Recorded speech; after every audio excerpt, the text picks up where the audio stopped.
Title जो है पांचभौतिक चिकित्सा की वैशिष्ट्यता एवं अम्लक्षार सिद्धांत। तो सबसे पहले मैं पांचभौतिक चिकित्सा इन दो शब्दों के बारे में आपसे कुछ कहना चाहूंगा। पांचभौतिक यानी कि पंचमहाभूत, पृथ्वी, आप, तेज, वायु और आकाश। इन पंचमहाभूतों का जो परिचय है वो हमें फर्स्ट ईयर में, बीएमएस के फर्स्ट ईयर में पदार्थ विज्ञान इस विषय में हो चुका है, इसका परिचय। फिर भी जब भी हमने पदार्थ विज्ञान जैसा रुक्ष विषय हमने स्टडी किया था तो शायद ही किसी ने उसमें रुचि ली होगी, क्योंकि हम लोगों ने पदार्थ विज्ञान से पेपर में पास होने के लिए, उस विषय से पास होने के लिए हमने इसका अध्ययन किया था। लेकिन आगे जाके कभी चिकित्सा पदार्थ विज्ञान विषय का हमें उपयोग हो सकता है, ऐसे हमें कभी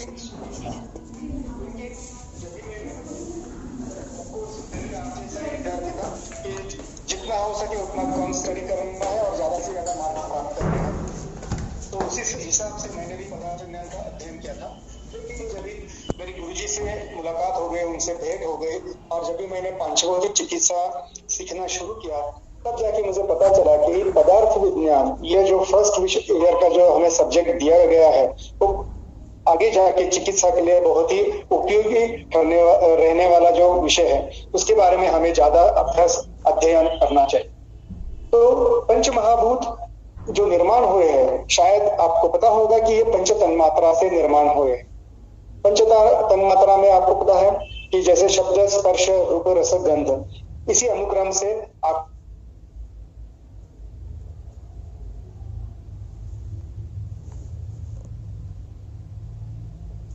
आकाश से लेकर पृथ्वी तक महाभूतों की उत्पत्ति हो जाती है। तो इन पंच महाभूत हम लोग पंच तन्मात्रा कहते हैं और उसका स्थूल स्वरूप, दृश्य स्वरूप जो होता है उसे हम पंच महाभूत कहते हैं। जैसे कि अपना जो शरीर बना है तो अपने शरीर की जो व्याख्या कही गई है वो पंच महाभूत शरीरी समवाय पुरुष। इसका मतलब है कि पंच महाभूतों से बना हुआ जो एक ढांचा है, जो शरीर है, उसमें अगर शरीरी मतलब हमारा आत्मा हो, जीवात्मा हो, तो इस पूरे संगठन को शरीर कह सकते। लेकिन अगर इसमें प्राण नहीं है, इसमें अगर शरीर ही नहीं है तो इस ढांचे को हम शरीर नहीं कह सकते। तो शरीर ये जो है वो स्थूल स्वरूप है, शरीर जो है सूक्ष्म स्वरूप है। उसी तरह से पंच तन्मात्रा पंच महाभूतों में सूक्ष्म स्वरूप में वास करते रहते हैं। आपको पता है कि जिस जिस चीज से हमें सुगंध या दुर्गंध आती है, यानी कि गंध आती है, तो वो हर एक चीज पृथ्वी महाभूतों के गुणों से परिपूर्ण है। अगर हम लोग किसी सुगंधित द्रव्य का प्रयोग करते हैं तो उसका मतलब है कि उस द्रव्य में मूलभूत जो हमें पता है, पंचीकरण प्रक्रिया से सभी द्रव्य निर्माण हो जाते हैं। तो पंचीकरण में कहा गया है कि जो भी महाभूत का विशिष्ट द्रव्य होता है उसमें उस महाभूत के 50% गुण होते हैं और बाकी 1/8 जो है बाकी 4 महाभूतों के गुण होते हैं। इसीलिए जो गंधवान यानी कि पृथ्वी महाभूत का जो भी द्रव्य होगा वो पंच महाभूतों से ही बना होगा, लेकिन उसके में पंच महाभूतों से पृथ्वी के गुण जो है वो 50% रहेंगे। तो इसी हिसाब से पंच महाभूत जो है अपने शरीर का निर्माण करते हैं। एक और श्लोक हम लोगों को पता है कि उसका जो उल्लेख हुआ है वो लोक पुरुष साम्य सिद्धांत में हुआ है कि जैसे कि जो जो चीजें हम लोग सृष्टि में देखते हैं, नेचर में देखते हैं, वो सारी चीजें, सारे छोटी छोटी अवस्था में चीजें हम लोगों को अपने शरीर में दिखते हैं। इसीलिए लोक पुरुष साम्य सिद्धांत का गठन चरकाचार्य जैसे आचार्यों ने किया है। यानी कि जो चीजें, जो भी घटनाएं सृष्टि में हमें दिखाई देती है वही सारी घटनाएं हमारे शरीर में भी घटती है। तो अगर सृष्टि का ही हम लोग विचार करें तो सृष्टि की उत्पत्ति हुई है, उसकी स्थिति अवस्था चली आ रही है, तो अभी कलियुग के बाद उसका अंत होना निश्चित है। इसका मतलब लय है, यानी कि उत्पत्ति, स्थिति और लय, ये सृष्टि के 3 अवस्थाएं बनी है। उसी तरह हम लोगों के शरीर की भी 3 अवस्थाएं बनी हुई है। उत्पत्ति हुई है यानी कि हमारा जन्म हुआ है, हम लोग अभी स्थिति अवस्था में है, जबकि हम लोग तारुण्य अवस्था में होते हैं तो हम स्थिति अवस्था की चरम सीमा पे होते हैं। उसके पश्चात जो आता है वो वार्धक्य अवस्था आती है, तो वार्धक्य अवस्था हमें लय की ओर ले जाती है। हमारे शरीर का एक एक जो अणु रेणु है, जो कि शरीर का सूक्ष्मतम भाग है, वो ऐसे ऐसे कम होते जाता है। तो उत्पत्ति स्थिति लय ये लोक पुरुष साम्य सिद्धांत का ही एक अंग माना गया है। तो सृष्टि से अपना जो शरीर है वो सृष्टि से पंच महाभूतों के अंश लेकर ही तैयार हुआ है। और इस शरीर का जब भी हम लोग प्रयोग करते हैं, उपयोग करते हैं, हम लोग चलते हैं, फिरते हैं, एक्सरसाइज करते हैं, तो शरीर से कुछ पंच महाभूतों के अंशों का, गुणों का जो है वो उसको हम खर्च कर देते हैं, उसका न्यूनतम या उसको हम शास्त्रीय परिभाषा में उसका अपतर्पण हो जाता है, उन धातुओं का अपतर्पण हो जाता है। जैसे कि हम दौड़ते हैं तो रस का क्षय हो जाता है। तो इसी हिसाब से जब भी हमने अपने शरीर से पंच महाभूतों के गुणों का क्षय हो जाता है, तो तुरंत ही हम लोग निसर्ग से या सृष्टि से उन्हीं पंच महाभूतों का ग्रहण करके उसकी परिपूर्ति भी कर लेते हैं। इसीलिए हमारा जो शरीर है वो 100 साल तक स्थिति अवस्था में अच्छे से बना रहता है। तो इस लोक पुरुष साम्य सिद्धांत को प्रधानभूत मानते हुए पांचभौतिक चिकित्सा का गठन हमारे जो गुरु जी है वैद्यराज दातार शास्त्री जी, उन्होंने किया है। पांचभौतिक चिकित्सा, बहुत सारे वैद्य मुझसे जब भी बात करते हैं तो पूछते हैं कि सर पांचभौतिक चिकित्सा यह शब्द हमने कभी भी बृहत्त्रयी या लघुत्रयी में हमने पढ़ा नहीं है, कहीं भी इसके बारे में जिक्र नहीं हुआ है। तो ये पांचभौतिक चिकित्सा आयुर्वेद की है, मतलब आयुर्वेद से निर्माण हुई है या आयुर्वेद से कुछ अलग है? तो मित्रों, मैं एक चीज कहना चाहूंगा आपके सामने कि पांचभौतिक चिकित्सा का जो गठन हुआ है वो जितने भी पंच महाभूतों के संदर्भ है वो सारे बृहत्त्रयी लघुत्रयी से ही लिए हुए हैं। और पांचभौतिक चिकित्सा यह आयुर्वेद का एक उपांग है, आयुर्वेद की ही एक शाखा जैसे ही है। तो ये आयुर्वेद से भिन्न बिल्कुल भी नहीं है।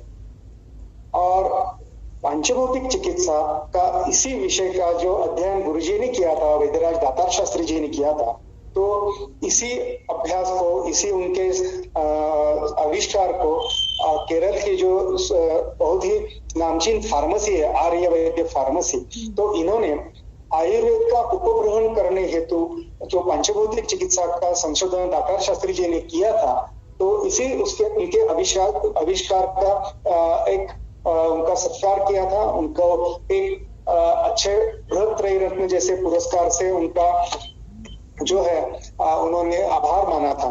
तो ये जो पांचभौतिक चिकित्सा है ये 100% आयुर्वेद या बृहत्त्रयी से बनी हुई है। तो उसके जो है 6 प्रधान सिद्धांत है पांचभौतिक 6 सिद्धांतों पे उनका बेस बना हुआ है। तो जो पहला सिद्धांत हो, जैसे मैंने कहा, वो पहला सिद्धांत है लोक पुरुष साम्य सिद्धांत, जो कि चरकाचार्य जी ने भी वर्णन किया हुआ है। दूसरा सिद्धांत है कार्य कारण सिद्धांत।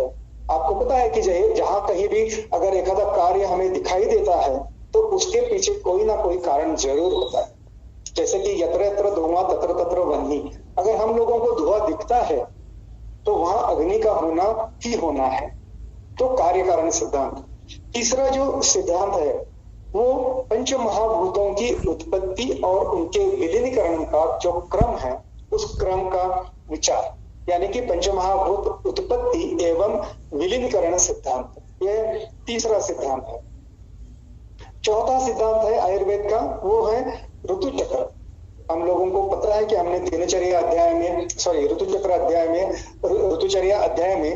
ऋतुओं के बारे में हम लोगों ने पढ़ा है, जैसे कि अष्टांग संग्रह में। तो ये जो 6 ऋतु हैं, तो इन ऋतुओं का बहुत ही मतलब कुशलता पूर्वक दातार शास्त्री जी ने प्रयोग किया है। तो ये ऋतु चक्र का अध्ययन ही हम लोगों को प्रकृति विचार पे ले जाता है, क्योंकि प्रकृति परीक्षा ये पांचभौतिक चिकित्सा का अलग अंग है। अपने हम लोग जो प्रकृति परीक्षा है उससे बहुत ही विभिन्न स्वरूप की प्रकृति परीक्षण हम लोग पांचभौतिक चिकित्सा में करते हैं। उसको हम लोग आगे जाके उसका अध्ययन भी हम लोग करने वाले हैं। फिर आता है 5वां सिद्धांत जो आज हम देखने वाले हैं, वो है अम्ल क्षार सिद्धांत। और 6ठा सिद्धांत है last but not the least, वो है बुद्धिन्द्रिय चिकित्सा। बुद्धिंद्रिय या फिर बुद्धि के बारे में बहुत कम लोगों ने, आचार्यों ने भी उनका उल्लेख किया है, लेकिन दातार शास्त्री जी ने बुद्धिंद्रिय चिकित्सा पे बहुत ध्यान दिया है।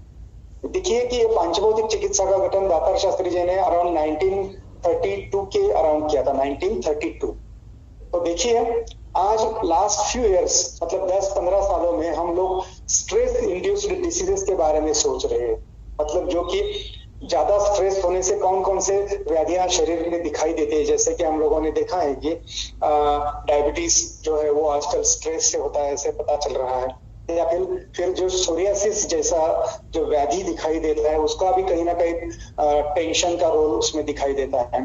तो ये जो अलग व्याधियां हैं वो बुद्धि इंद्रिय पे जब ज्यादा काम बढ़ने से, उसका काम ज्यादा करने से ये व्याधियां दिखाई देती है। तो दातार शास्त्री जी ने 1932 में उसका विचार किया था और उसको एक अलग सा सिद्धांत बना के उन्होंने यहाँ पे रखा है, बुद्धि इंद्रिय चिकित्सा। उसकी चिकित्सा भी उन्होंने लिखी है।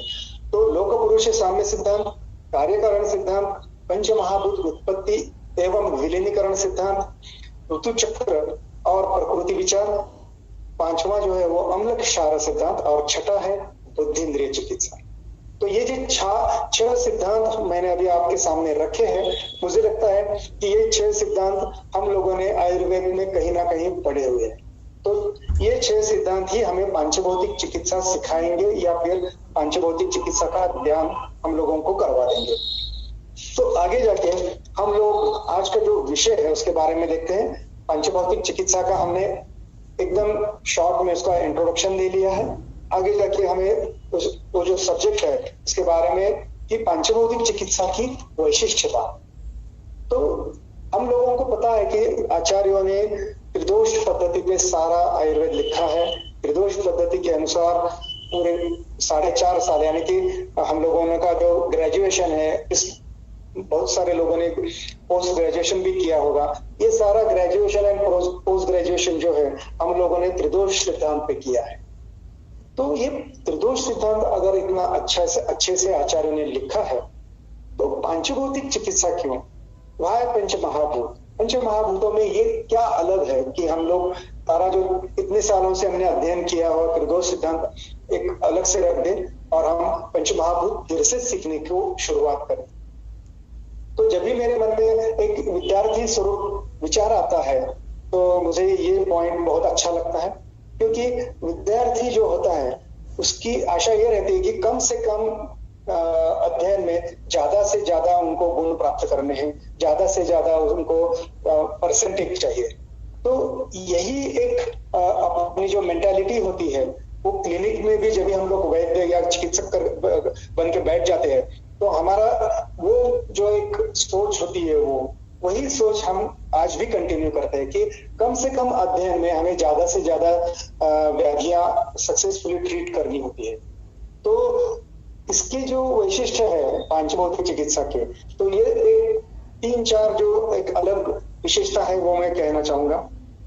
सबसे पहली बात है कि पांचभौतिक चिकित्सा अध्ययन करने में बहुत सुलभ है, मतलब आपको सीखना है तो बहुत सुलभ है। अगर आपको समझो आयुर्वेद सीखना है तो उसके लिए आपको बृहत्त्रयी, लघुत्रयी और बाकी बहुत सारा ज्ञान किताबें पढ़नी होगी आपको। लेकिन पांचभौतिक चिकित्सा अगर आपको सीखनी है तो दातार शास्त्री जी ने सिर्फ 6 बुक्स लिखी है। उन 6 किताबों में पूरा जो पांचभौतिक चिकित्सा का वर्णन है, क्लिनिकल नॉलेज है उसमें दिया हुआ है। लेकिन वो जो 6 किताबें हैं वो मराठी में है और उन किताबों का जो एक बेस है उसी बेस पर मैंने खुद दातार शास्त्री जी की पांचभौतिक चिकित्सा पर मैंने 2 किताबें लिखी है। उनका नाम है पांचभौतिक आत्मसंवाद पार्ट 1 एंड पार्ट 2 और पार्ट 3 का लिखा जो राइटअप है वो शुरू होना है अभी, और तीसरा बुक भी आएगा। कम से कम उसके 6 वॉल्यूम आ जाएंगे पांचभौतिक आत्मसंवाद के। तो ये दातार शास्त्री जी की जो 6 किताबें हैं, जो 6 बेसिक ग्रंथ हैं उनके, अगर उनका अध्ययन आप करोगे तो आपको आसानी से पांचभौतिक चिकित्सा का बेस पता चल जाएगा। फिर उसके पश्चात आप थोड़ा बहुत जो भी आपके एरिया में पांचभौतिक चिकित्सा करने वाले वैद्य हैं उनसे जाके आप क्लिनिकल नॉलेज आसानी से ले सकते हैं। तो ये अध्ययन करने के लिए तो बहुत ही आसान है। सेकेंड, जो अध्ययन करने के बाद, सीखने के बाद उसका जो इम्प्लीमेंटेशन है, क्लिनिकल एक्सपीरियंस है, वो अगर आपको अपने चिकित्सालय में पंचभौतिक चिकित्सा यूज करनी है तो वो यूज करने में भी बहुत आसान है, क्योंकि पंचभौतिक चिकित्सा को ज्यादा मतलब सामान नहीं लगता। जैसे समझो मुझे पंचकर्म करना है या पंचकर्म वैद्य बनना है, तो मुझे पंचकर्म के लिए एक बड़ा सेटअप चाहिए, ज्यादा जगह चाहिए, वमन का कक्ष अलग चाहिए, बस्ती का कक्ष अलग चाहिए, स्नेहन स्वेदन के लिए अलग सी रूम चाहिए, ये सारा कंडक्ट करने के लिए मुझे 3-4 स्टाफ चाहिए। तो ये जो मतलब सारी चीजें हैं इकट्ठा करने की, तो इनकी जरूरत पंचभौतिक चिकित्सा में नहीं होती है। आजकल इन्वेस्ट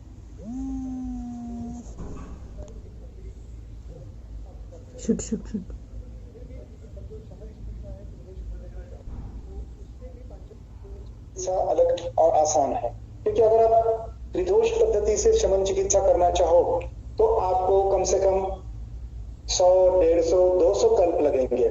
उसमें सारे प्रकार आ जाएंगे, जैसे कि एक चूर्ण कल्पना है, जैसे वटी है, या फिर कुछ कॉम्बिनेशंस है, कुछ रसकल्प है, कुछ लिक्विड्स है।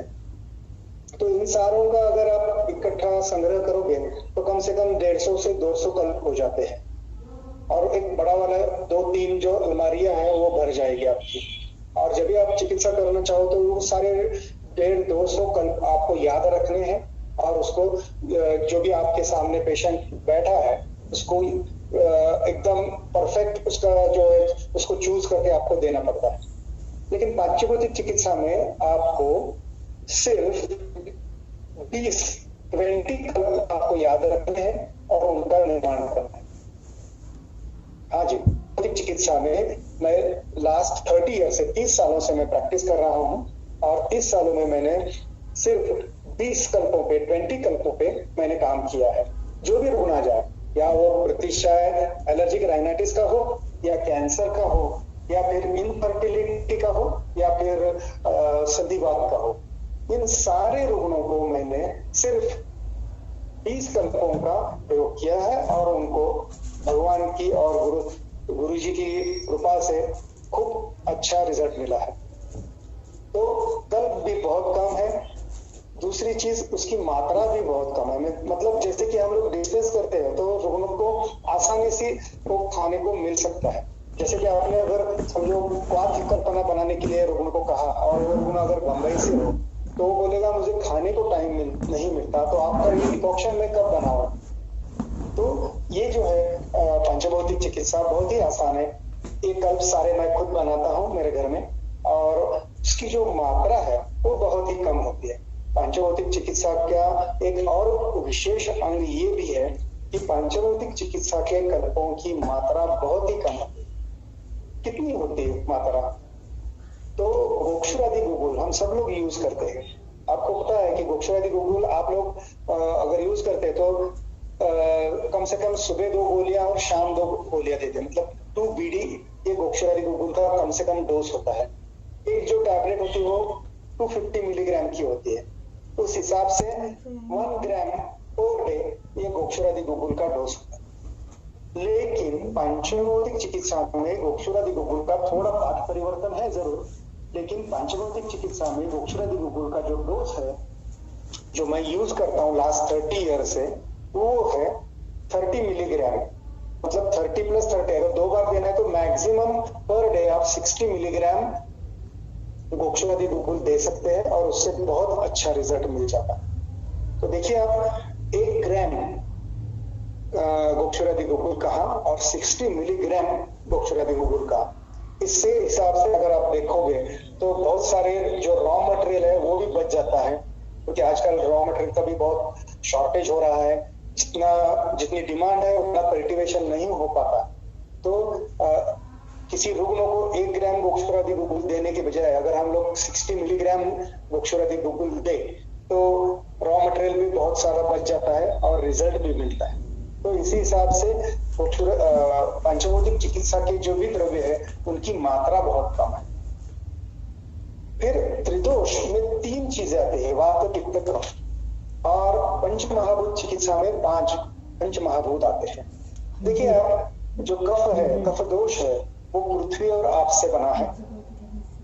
तेज महाभूत जो है, पित्त जो है वो तेज महाभूत से बना है। और जो भी वायु महाभूत वात दोष है वो आकाश और वायु महाभूत से बना।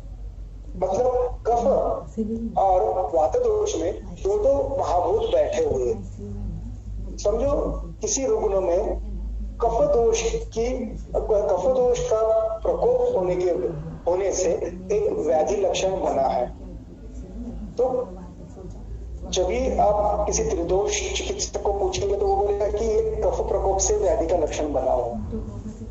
और जब भी आप एक पांचभौतिक चिकित्सक को यही प्रश्न पूछोगे कि इस रुग्ण को क्या तकलीफ हो रही है और क्यों हो रही है, तो वो पांचभौतिक चिकित्सक बोलेगा आइदर उसमें पृथ्वी के गुण बढ़ गए हैं या फिर आप महाभूत के गुण बढ़ गए हैं। जैसे कि तमक श्वास होता है, तमक श्वास में आपको पता है कि तमक श्वास में कफ की वृद्धि होती है, कफ का अवरोध होता है पूरे स्थान में, और उसके वजह से रोग जो है वो उसमें श्वास कष्टता लक्षण दिखाई देता है। तो देखिए यहाँ पे अवरोध करने वाले दो रोग है, पृथ्वी और आप। तो आपको यही ढूंढना है कि इनमें से हेतु कौन सा है। पृथ्वी बढ़ाने वाला हेतु है तो भी श्वास कष्टता लक्षण दिखाई देता है, या आप महाभूत बढ़ाने वाला लक्षण है तो भी आपको श्वास कष्टता दिखाई देगी।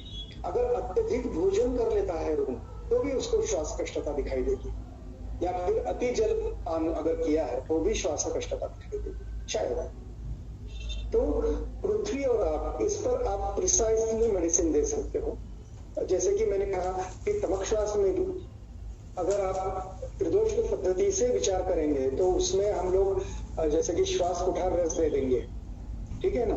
तो उसका जो भी है आर्द्रक के रस के साथ या हनी के साथ हम लोग उसको 2-3 बार हम जो भी श्वास कुठार रस देंगे। लेकिन अगर आप पंचभौतिक चिकित्सा से विचार करेंगे तो आपको पता चलेगा कि वहाँ जो है कि आकाश का अवकाश किसी ने व्याप्त किया है, इसीलिए हम लोग श्वास यानी कि श्वास कष्टता दिखाई देती है।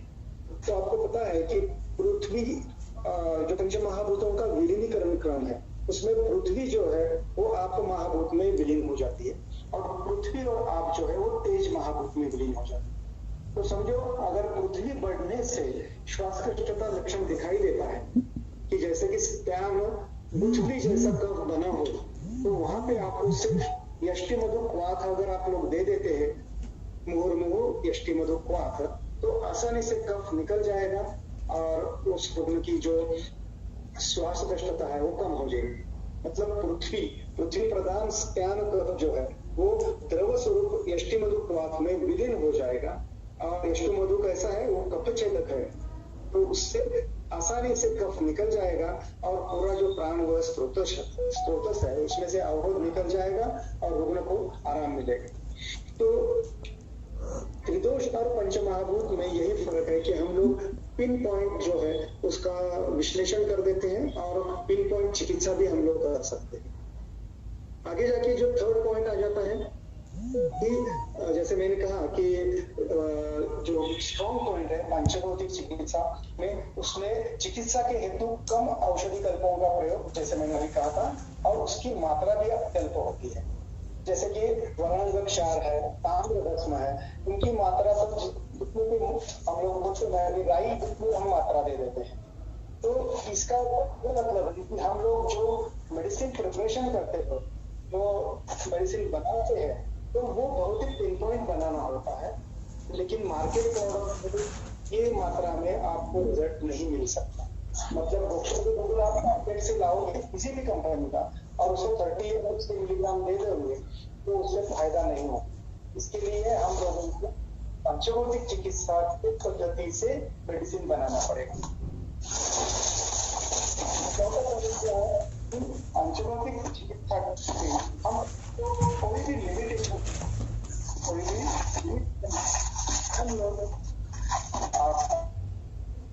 हम लोग आसानी से सारी व्याधियों की चिकित्सा कर सकते हैं। मतलब जितनी भी लघुत रही बृहत रही जितनी भी व्याधियां वर्णित है उन सारी व्याधियों का हम लोग आसानी से उसकी ट्रीटमेंट कर सकते हैं।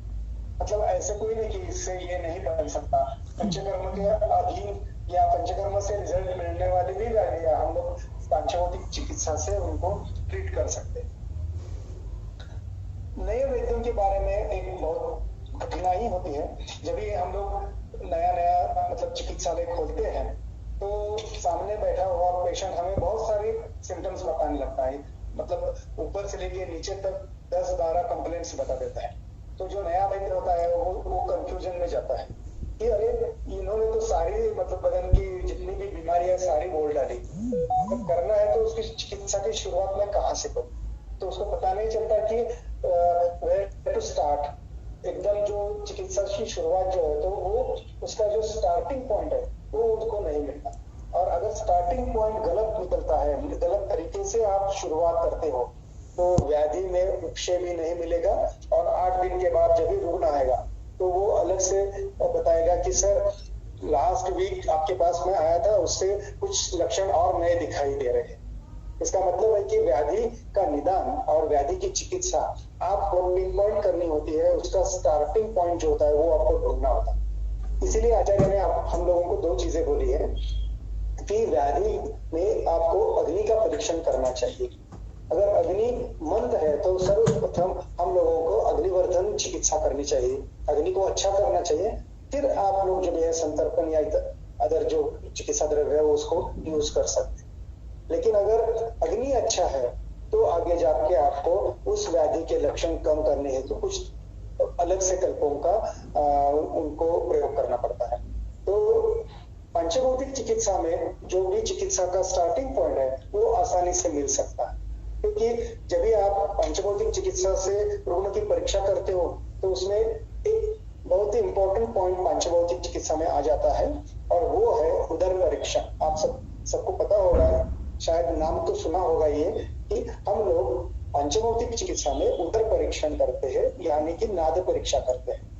तो आज का जो वह विषय नहीं है, लेकिन जिन को भी ये उदर परीक्षा के बारे में कुछ जानकारी चाहिए तो यूट्यूब पे मेरा नाम टाइप कर दीजिएगा वैद्य शैलेश माली, तो मेरे नाम के आगे आपको एक 20 मिनट का वीडियो आ जाएगा। तो उस वीडियो में मैंने उदर परीक्षण के बारे में बहुत सारी चीजें डिटेल में बताई है। तो उदर परीक्षण यानी कि यकृत, क्रिया और मूत्रपिंड और गर्भाशय, इन इंद्रियों का परीक्षण करके दर्शन, स्पर्शन, प्रश्न, इन 3 चीजों से हम यकृत, क्रिया, मूत्रपिंड का परीक्षण करते हैं और उससे पता चलता है कि कहाँ से व्याधि की शुरुआत हुई है और हमें चिकित्सा की शुरुआत कहाँ से करनी। मतलब अभी का हम उदाहरण ले लेते हैं कि श्वास कष्टता है, तो श्वास कष्टता आइदर यकृत से जुड़ी होती है या फिर मूत्रपिंड से जुड़ी होती है। मूत्रपिंड का भी श्वास होता है, यानी कि वृक्क से श्वास होता है, या फिर यकृत से भी श्वास होता है। मगर यकृत से श्वास होता है तो उसके लिए चिकित्सा अलग से करनी है, यकृत के द्रव्य देने पड़ते हैं, लीवर पे काम करने वाली मेडिसिन देनी पड़ती है। अगर मूत्रपिंड पे, किडनी पे अगर आपको दिखाई देता है कि किडनी से ये प्रमुख श्वास निकला है तो आपको मूत्रपिंड पे यानी कि मूत्र द्रव्यों का प्रयोग करना। तो आसानी से अगर आप उल्टा कर देंगे कि जहाँ पे मूत्रपिंड से श्वास बना है वहां पे अगर आप यकृत की चिकित्सा कर देंगे तो ये श्वास कष्टता कम नहीं होगी। तो ये जो नए वैद्यों को आसानी से शुरुआत कर देते हैं कि कहाँ से सामने बैठे हुए रुग्ण को उपशय मिलना है, पिन पॉइंट मेडिसिन कैसे चूज करना है, ये सारी चीजें हम लोगों को पंचभौतिक चिकित्सा सिखाती है। फिर और एक चीज आ जाती है जो छठा पॉइंट है, वो है प्रकृति परीक्षण। प्रकृति परीक्षण हम लोगों ने सेकंड ईयर में सीखा है, आपको पता होगा, याद भी होगा। रोग निदान विकृति विज्ञान में हमने प्रकृति परीक्षण आयुर्वेद का सीखा है। उसमें देखा कि आपने एक बहुत बड़ा चार्ट होता है, एक 40 से लेके 50 क्वेश्चंस हो जाते हैं। वो सारे क्वेश्चंस हम रुग्ण को पूछते हैं। आगे 3 कॉलम होते हैं, वात, पित्त और कफ का, और वो लक्षण रुग्ण का जो आंसर आ जाता है कि अग्नि, भूख लगती है, कैसे लगती है, मंद है, तीक्ष्ण है, ये है, वो है, तो हम लोग वहां पे टिक कर देते हैं और वो उस दोष का पॉइंट मान लेते हैं। और आगे जाके सारी चीजें समझ लो 50 पूछने के बाद हम लोग उसका जो भी है टोटल लगा लेते हैं तो हमें पता चलता है कि इस रुग्ण की प्रकृति जो है वो कफ प्रधान वात है। क्या है? कफ प्रधान वात है। तो आगे जाके समझो कफ प्रधान वात के हिसाब से हम लोगों ने चिकित्सा कर दी, लेकिन अगर आपका जो भी एक सहअध्यायी है, आपका जो फ्रेंड है, उस फ्रेंड ने इसी पद्धति से उसी रुग्ण की प्रकृति निकाली, तो आप कॉन्फिडेंटली कह सकते हो कि आपने जो निकाली है कफ प्रधान वात, वही प्रकृति आपका मित्र भी निकालेगा? शायद नहीं हो सकता, क्योंकि हर एक का नजरिया देखने का अलग होता है, क्योंकि वहां बालों का कलर देखना होता है, स्किन का कलर देखना होता है, तो उसमें आपकी मत भिन्नता हो सकती है। और जब भी आपकी मत भिन्नता हो तो आपका जो भी रुग्ण का परीक्षण, जो कि प्रकृति परीक्षण है, वो भी अलग पॉइंट आ जाएगा। आप किसी को मेरे बाल भूरे लगेंगे तो वो पित्त में डालेगा, किसी को कृष्ण देखेंगे तो वो शायद कफ में डालेगा या वात में डालेगा। तो यही पे पॉइंट्स अलग से आ जाएंगे, तो प्रकृति का जो फाइनल प्रकृति परीक्षण जो है वो भी चूक जाएगा।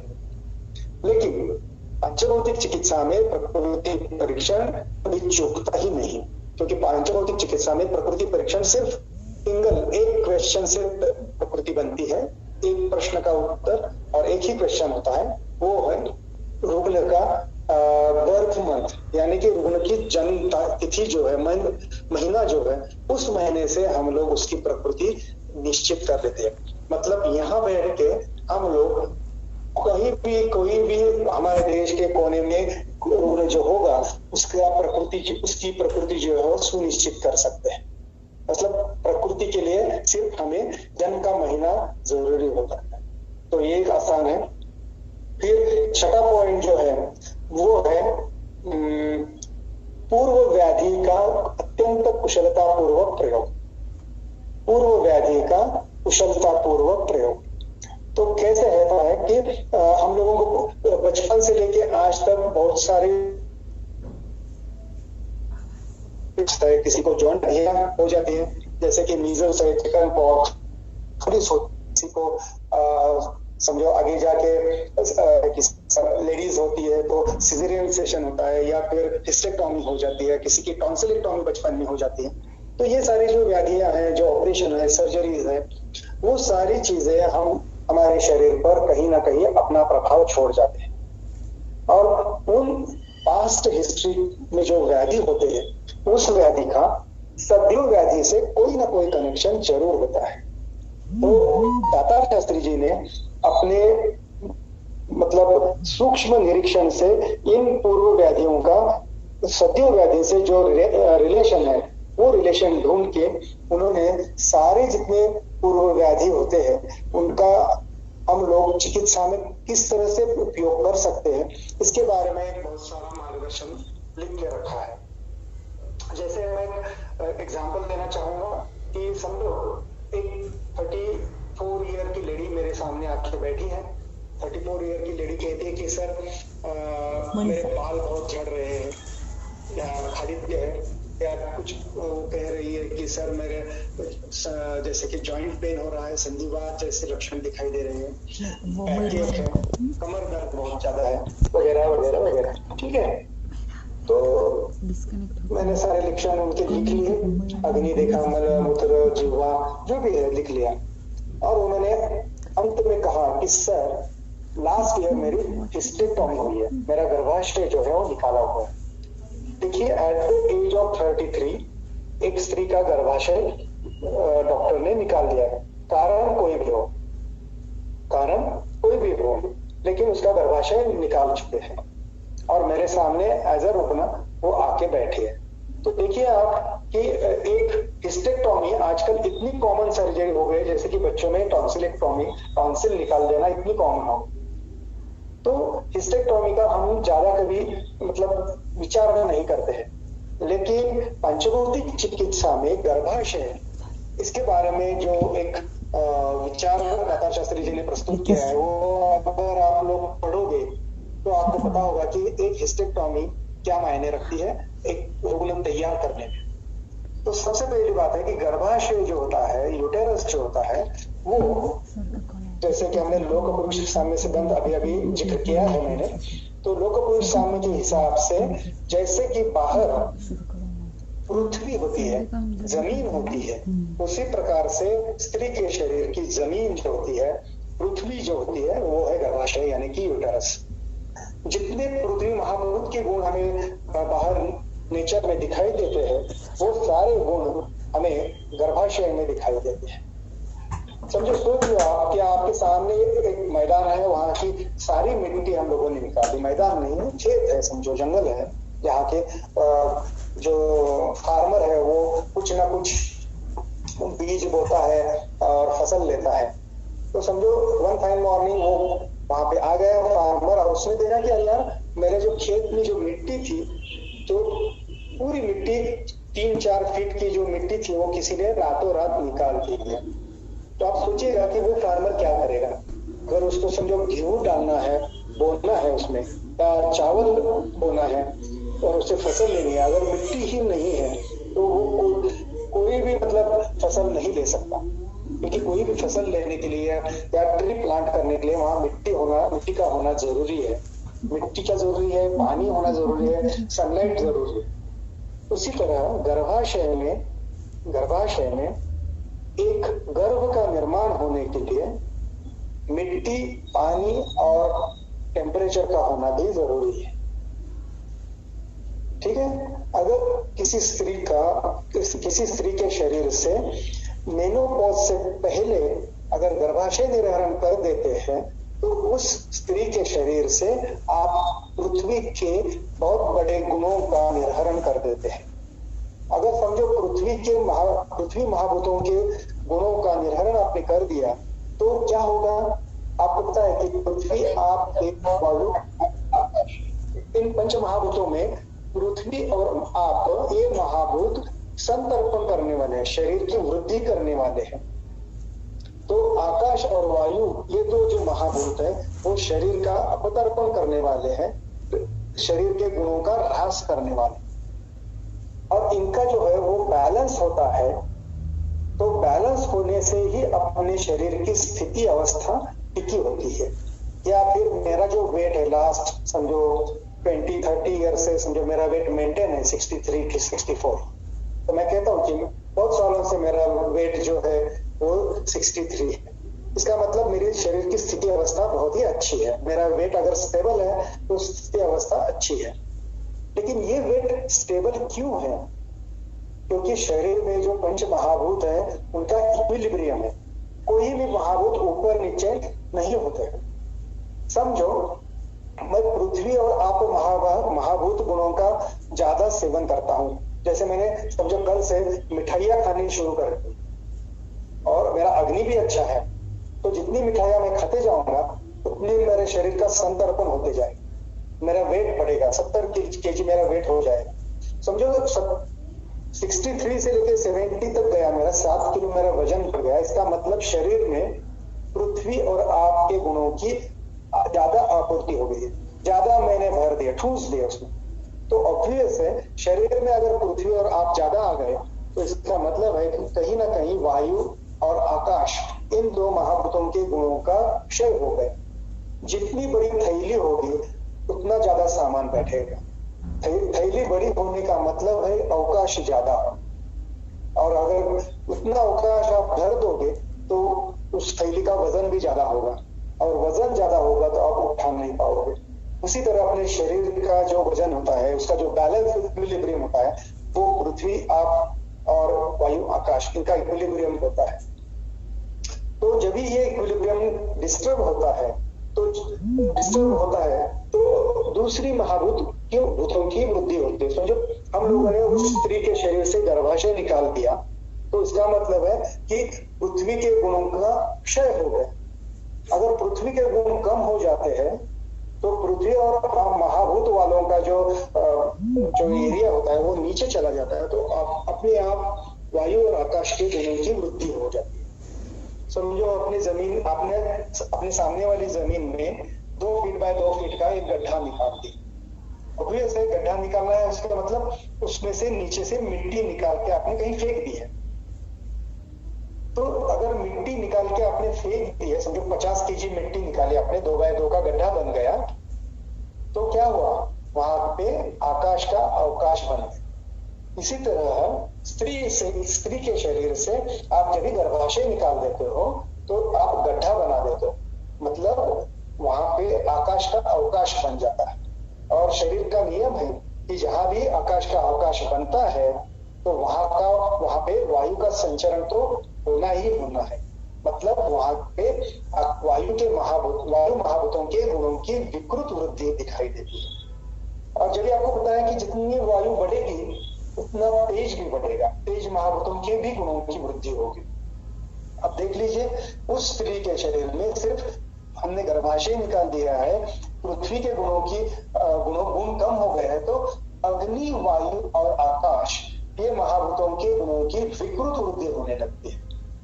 और उससे क्या होता है, तो जो भी उनको अपोज करने वाला एक महाभूत बचा हुआ है, महाभूत मतलब पृथ्वी तो बाकी चीजों में भी होती है, ऐसे नहीं हड्डी में होती है, मांस में होती है, लेकिन यूटेरस एक बल्ब होता है, तो बहुत बड़ा बल्ब हमने पृथ्वी महाभूतों के गुणों का निकाल दिया होता है।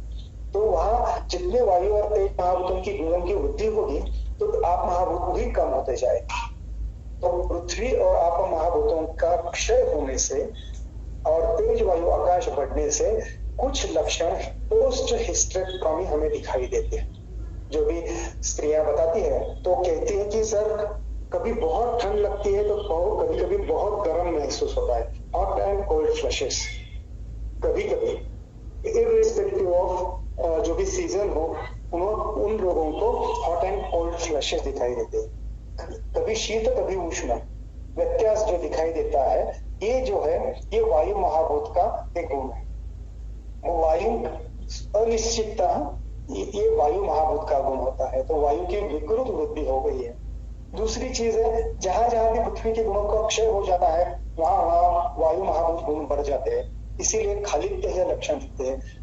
अस्थि से पृथ्वी महाभूतों की गुणों की क्षय होने से वहां भी हम लोगों को डिजेनरेटिव चेंजेस दिखाई देते हैं। इसलिए संधिशूल, कटिशूल, अवलंबक कफों का कफ का क्षय हो जाता है, क्योंकि वो स्थिरता देता है, मतलब उसकी पृथ्वी होती है।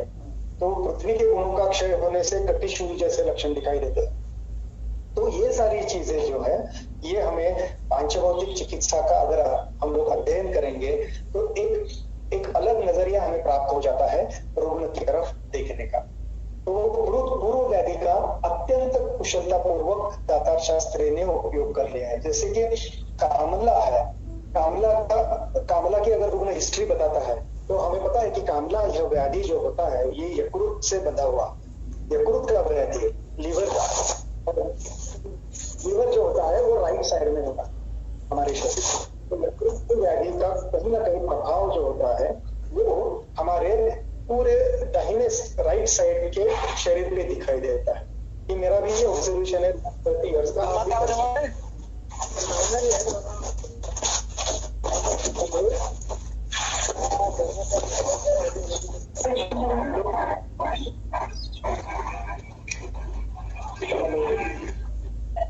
किस बात चालू है?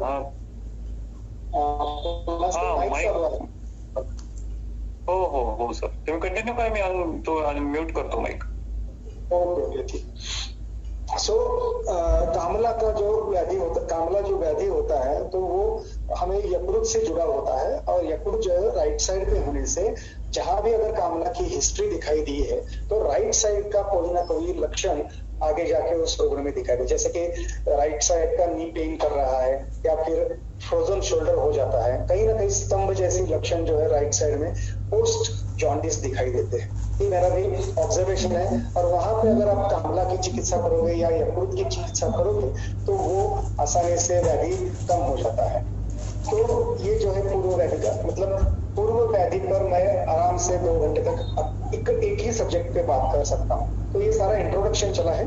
तो आगे जाके जो 8वां पॉइंट है वो है रुग्ण का व्यवसाय, यानी हमारे सामने जो रुग्ण बैठा है उसका काम क्या है, वो अपनी रोजी रोटी के लिए क्या करता है।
मेरे इसकी आवाज नहीं आ रही है। क्योंकि जो श्रम से जीता है वहां पे अग्नि वायु और आकाश ज्यादा बढ़ जाते हैं और पृथ्वी और आप कम हो जाते हैं। तो वहां पे हमें 70-25 की ज्यादा जरूरत है।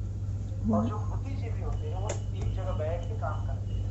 तो आपको पता है कि उनका शरीर कम काम करता है, एक जगह बैठना पड़ता है। तो वहां कहीं ना कहीं पृथ्वी और आप होती है वहां पे और जगह व्याधियां ज्यादा होती है। तो वहां पे हम लोगों को अग्नि वायु आकाश इन महाभूतों की के द्रव्यों की चिकित्सा करनी पड़ती है। तो दाता शास्त्री जी ने रुग्ण के व्यवसाय के हिसाब से आसानी से कोई चिकित्सा द्रव्य हम लोगों को लिए बताया। जैसे कि बुद्धि में बुद्धिजीवी जो होते हैं उनमें भी दाता शास्त्री जी ने 2 टाइप दिए। एक है प्रोफेशनल्स, मतलब डॉक्टर इंजीनियर जो होते हैं, तो मतलब सालों साल एक ही ट्रैक पे हम काम करते हैं। जैसे रुग्ण आया है उसको देखना है, दवाई देनी। लेकिन जो बिजनेसमैन होते हैं, बहुत सारे बिजनेस करने वाले जो व्यापारी लोग होते हैं, तो उनको अलग अलग तरीके से उनके दिमाग को काम करना पड़ता है। यहाँ से पैसा लाना है, उससे कुछ खरीदना है, तीसरे को बेचना है, फिर पहले को हम लोगों को पैसा देना है। तो ये अलग अलग टाइम मैनेजमेंट और पैसों का रोटेशन चलाते रहते हैं। तो इनको बहुत सारा ध्यान देना पड़ता है। तो जो प्रोफेशनल्स होते हैं उनको अगर हमें किसी बुद्धि के लिए द्रव्य की निश्चिति करनी होती है तो वहां पे हम लोग जटावासी देते हैं, सिंगल ड्रग मेडिसिन। और जो भी व्यापारी होता है जो बहुत सारा काम एक टाइम में ज्यादा दिमाग पे जोर डालते रहते हैं, तो वहाँ जटावासी की बजाय हम लोग सारस्वतारिष्ट जैसे मेडिसिन का प्रयोग करते हैं। तो ये सारा जो है छोटा मोटा दाता शास्त्री जी ने स्वयं अध्ययन करके सोच के हम लोगों के सामने रखा है। जैसे कि दूध से घी बना के हम लोगों के हाथ में दिया है, तो ये घी सिर्फ हम लोगों को खाना है। तो आगे जाके 9वां जो पॉइंट आ जाता है विशिष्टताएं में, वो है रुग्ण का परीक्षण। आपको पता है कि अगर त्रिदोष पद्धति से रुग्ण का परीक्षण करना है तो नाड़ी, मूत्र, मलन, जिह्वा, बहुत सारा कुछ आता है, अष्टवेद त्रिविध है। तो आपको परीक्षा में बहुत सारी चीजें करनी पड़ती है। लेकिन पंचभौतिक चिकित्सा में आपको सिर्फ उदर परीक्षण करना, सिर्फ उदर परीक्षण करना, यकृत या मूत्रपिंड की परीक्षा करनी होती है। वहां से हम लोगों को सारा ज्ञान प्राप्त हो जाता है, ऐसा कहेंगे। जैसे कि व्याधि की शुरुआत कहाँ से हुई है, हमें चिकित्सा की शुरुआत कहाँ से करनी है, कौन सा इंद्रिय ज्यादा मतलब अफेक्टेड है, कौन सा इंद्रिय कम अफेक्टेड है, कौन से इंद्रिय में पूर्व व्याधि से उस पर प्रभाव पड़ा है, या कौन से इंद्रिय मतलब यकृत पे अगर प्रभाव टेंशन की वजह से पड़ा है और उसको प्रमेय हुआ है, तो हमें बुद्धि की चिकित्सा करनी होगी, न कि प्रमेय की चिकित्सा। प्रमेय की चिकित्सा हम बाद में कर सकते हैं, पहले टेंशन की चिकित्सा करनी चाहिए। तो इस तरह से अगर उधर परीक्षण आप लोग सीख जाओगे, कर जाओगे, तो आपको चिकित्सा का स्टार्टिंग पॉइंट मिल जाता है। ठीक है। और 10वां जो पॉइंट है वो है रुग्ण कौन से देश में रहता है। आप लोगों को पता है कि 3 तरह के देश बताए गए हैं, अनूप, जांगल और साधारण। अनूप, जांगल, साधारण। तो अनूप देश जहाँ पे बहुत सारी बारिश होती रहती है, जैसे कि 8-10 महीने बारिश होती है, कीचड़ होता है, बड़े बड़े पेड़ होते हैं, सनलाइट कम होती है, तो इस देश में अम्लधर्मी प्रदेश माना, जहाँ बारिश ज्यादा होती है, सनलाइट कम होता है, उसको अम्लधर्मी माना। तो अगर अम्लधर्मी देश में रहने वाला जो प्रधान ही लक्षण में दिख रहे हैं, अम्ल और क्षार आगे जाके हम देखने वाले। जो देश जांगल होता है, मतलब जहाँ पे कम बारिश होती है, जहाँ पे सनलाइट ज्यादा होता है, यानी कि वो क्षारधर्मी देश होता है, वहां रहने वाले लोगों को कुछ अलग व्याधियां होती हैं। और साधारण जो देश होता है जहाँ पे सारे ऋतु बैलेंस होते हैं, जैसे कि महाराष्ट्र है, 3 महीना बारिश होती है, 3 महीने हम लोगों को अच्छे से ठंड होती है, 3 महीने के लिए धूप होती है, और बाकी के 3 महीने जो है वो ऋतु संधि का होती है। तो रुग्ण का देश बहुत इंपॉर्टेंट है, क्योंकि जैसे कि व्याधि आजकल पता है कि नौकरी के लिए लोगों को कहाँ से कहाँ जाना पड़ता है, हिमाचल से महाराष्ट्र में आना पड़ता है, महाराष्ट्र का आदमी कहीं ना कहीं कश्मीर चला जाता है। तो अगर देश बदलता है तो शरीर में मतलब सारी चीजें बदल जाती है, खान पान, वहाँ की हवाएं बदल जाती है, तो उससे कुछ व्याधियां निर्माण होती है। तो उस व्याधि का एनालिसिस कैसे करना है? हम ऐसे नहीं कह सकते ना कि आप महाराष्ट्र में चले जाओ, वहां व्याधि कम हो जाए। वो बोलेगा सर मुझे फिर रिजाइन करना पड़ेगा। तो इसके लिए आपको जो देश है उस देश का अध्ययन अच्छे से होना चाहिए और उसको कम करने के लिए आपको मेडिसिन देना पड़ेगा। तो इसीलिए दातार शास्त्री जी ने अम्ल धर्मी देश, क्षार धर्मी देश और साधारण देश ये वर्गीकरण किया है, और उस हिसाब से हम लोग मेडिसिन की चूज करते हैं। तो आगे जाके हम लोग क्षार सिद्धांत देखने वाले। और last but not the least point, जो विशेषताएं होती है उसमें से कि हमें पांचभौतिक चिकित्सक स्वरूप काम करना है तो हमें कुछ जरूरत नहीं। एक छोटी सी बैग लेके उसमें अगर हम लोग 20 मेडिसिन लेके जाएंगे तो कहीं भी बैठ के हम आसानी से चिकित्सा करेंगे। इसीलिए मैं 3-4 जगहों पे जाके मैं चिकित्सा कर सकता हूँ, क्योंकि जो मेडिसिन का जो बैग होता है वो बहुत ही छोटा होता है। अपना जो छोटा ट्रैवलिंग बैग होता है, 2 दिन के 3 दिन के कपड़े जिस बैग से हम लोग ले जाते हैं, उतना छोटा मेरा बैग होता है। तो ये इसके लिए बाकी साधन भी कुछ जरूरत नहीं पड़ती कि इसको मतलब सबसे 300-200-300 कल पे वो ले जाना मुश्किल होता है, या फिर मुझे पंजीकरण करवाना है तो आप दूसरे गांव जाके पंजीकरण नहीं करवा सकते, तो किसी से दूसरे लोग वैद्य से करवा लेने पड़ते। तो ये जो दिक्कतें हैं, जो कठिनाइयां है, ये पांचभौतिक चिकित्सा में कहीं नहीं। तो ये सारी अगर विशेषताएं आप देख लेंगे तो हमें ये पता चलता है कि कम अध्ययन करना है, कम मेडिसिन से ज्यादा याद नहीं रखना है, और आसानी से कम डोज देके हम रोगों को ट्रीट कर सकते हैं। तो ये 3 बहुत ही स्ट्रॉन्ग पॉइंट्स पंचभौतिक चिकित्सा के।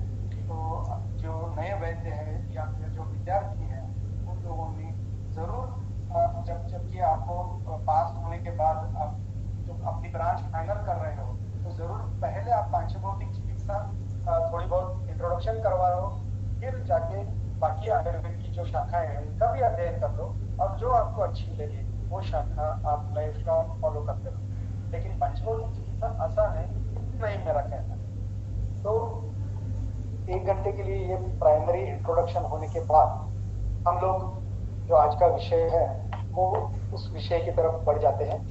वो विषय है अम्ल क्षार सिद्धांत। पंचभौतिक चिकित्सा में जो 6 सिद्धांत बताए गए थे उनमें से एक सिद्धांत है अम्ल क्षार सिद्धांत। आपको पता है कि अम्ल और क्षार ये 2 चीजें हमारे घर में भी हम लोग प्रयोग करते हैं। जितनी भी महिला वैद्य है उनको तो पता ही होता है कि अगर समझो किसी दिन गलती से किसी भाजी तरकारी में या दाल में अगर नमक ज्यादा गिर गया, आपने गलती से ज्यादा डाल दिया, तो आप लोग क्या करते हैं? आप लोग एक ही चीज करते हैं कि उसमें कुछ खट्टा मिला देते हैं, आइदर नींबू रस डाल देते हैं या फिर टमाटर जैसी चीजें ऐड कर देते हो। तो उससे क्या होता है कि जितना नमक ज्यादा उसमें आपने गलती से डाला हुआ है, वो उसका स्वाद कम हो जाता है, और आपको जो भी बाद में आके खाने वाला है उसको पता नहीं चलता कि इसमें नमक ज्यादा हुआ। तो ये आप रोज नहीं करते। या अगर आप लोग बटर मिल्क छाछ पीते हो, बटर मिल्क पीते हो, तकर पीते हो, अगर समझो धूप के दिनों में अगर दही थोड़ा खट्टा हो जाता है तो वो बटर मिल्क भी खट्टा हो जाता है। तो ऐसे टाइम में, ऐसे वक्त में हम लोग उसमें थोड़ा नमक डाल देते हैं, और नमक डालने से पता चलता है कि वो बटर मिल्क खट्टा नहीं लगता, हमें अच्छा लग रहा है, उल्टा अच्छा लगता है। तो ये जो हम लोग जाते आते जो छोटी मोटी चीजें करती रहती है, तो ये चीजें क्या है? तो ये अम्ल क्षार सिद्धांत। अम्ल में अगर क्षार डालोगे तो उसका माधुर्य होता है। आप सभी को पता होगा कि हम लोग 11th और 12th मतलब 10वीं के बाद की जो 2 साल होते हैं, तो उसमें केमिस्ट्री में हम लोगों ने प्रयोग किया था हाइड्रेशन करके। हाइड्रेशन एसिड बेस बैलेंस किया था हम लोगों ने। आपको याद होगा कि एक पिपेट में आगे सामने आप अपने एक एसिड बना हुआ था, जो बीकर होता है उसमें एक बेस होता है, और हम लोग Aahista Aahista drop by drop उसमें एसिड डालते रहते हैं, और उसकी लिटमस टेस्ट हम लोग करते हैं। आपको याद है? शायद याद होता है आप लोगों को। तो ये लिटमस टेस्ट कब तक करनी है? जब तक कि वो सोल्यूशन, बीकर का जो सोल्यूशन होता है वो न्यूट्रल ना हो। एसिड एंड बेस अगर इक्वल हो जाए तो एक ब्रेकिंग पॉइंट आ जाता है कि वहां उसकी लिटमस टेस्ट एसिडिक भी नहीं होती और बेसिक भी नहीं होती, तो इसको हम लोग टाइट्रेशन बोलते हैं। तो अम्ल क्षार सिद्धांत is nothing but this titration. तो इसका जो जिक्र किया है वो चरकाचार्य जी ने मदात्य चिकित्सा में किया है, क्षारो ही याति माधुर्यम शीघ्रम अम्लोपसर्जनम। ये जो सूत्र है वो मदात्य चिकित्सा में आए। आप लोगों को पता होगा कि मद्य जो है वो अत्यंत अम्लधर्मी होता है, बाकी सारे उष्ण गुण भी है उसके, उष्ण है, तीक्ष्ण है, वायु है, विकासी है, उसको पचन की आवश्यकता नहीं होती है। लेकिन इन सारे गुणों में जो प्रधान गुण है, जो व्याधिकर गुण है, वो है वो अम्लधर्मी है। मद्य जो है वो अम्लधर्मी है। इसीलिए मद्य का जो सेवन है अगर शास्त्र के हिसाब से करना है तो उसके साथ आपको लवण लेना ही पड़ेगा। इसीलिए जो भी मद्यपी लोग होते हैं वो लोग उसके साथ नमक खाते हैं या फिर नमक डाली हुई चीजें खाते हैं, जैसे कि चिप्स खाते हैं, पोटैटो चिप्स, जो कि एक्स्ट्रा साल्टेड होते हैं, या फिर कुछ लोग ग्लास को ही नमक लगा के पी जाते हैं। तो एक चीज ध्यान में रखनी है कि मद्य का सेवन लवण के बिना, क्षार के बिना ये करना ही नहीं है। अगर करेंगे तो उससे ज्यादा दुष्परिणाम दिखाई देंगे। इसीलिए ये बेसिक चीज जितने भी मद्य पीने वाले लोग होते हैं उन सभी को पता है। इसीलिए वो फरसान खाएंगे या फिर सॉल्टेड काजू खाएंगे या फिर सॉल्टेड मूंगफली खाएंगे। तो क्षार तो लेना है, इतना ही उन लोगों को पता है। लेकिन उसके पीछे का जो साइंस है वो चरकाचार्य जी ने लिखा है, क्षारो ही याति माधुर्यम शीघ्रम अम्लोपसेवता। अगर अम्ल स्वरूपी मद्य का सेवन करना है तो उसके साथ क्षार का होना जरूरी है। तो ये टाइट्रेशन का प्रयोग या फिर अम्ल और क्षार का मिश्रण जो है वो हमारा शरीर बनाता भी है, शरीर की मतलब शरीर की उत्पत्ति भी करता है, शरीर की स्थिति भी अवस्था मेंटेन करता है और शरीर का लय भी करता है। हर एक अवस्था में अम्ल क्षार सिद्धांत होना जरूरी है। आपको पता है कि आप पूछ रहे थे कि सर अगर ये वर्चुअल चालू है लेक्चर, अगर हम लोग फिजिकली बैठे होते सामने तो कोई ना कोई हाथ खड़ा करके मुझे पूछ ही लेता कि सर जन्म के लिए अम्ल क्षार सिद्धांत कहाँ से आया। जन्म होते समय हमारा जो भी निर्मित का क्षण होता है तो वहां अम्ल क्षार सिद्धांत कहाँ है। तो मित्रों एक श्लोक आपको याद दिला दूं। वो श्लोक है आर्तवम अग्नेयम एंड शुक्रम सौम्यम।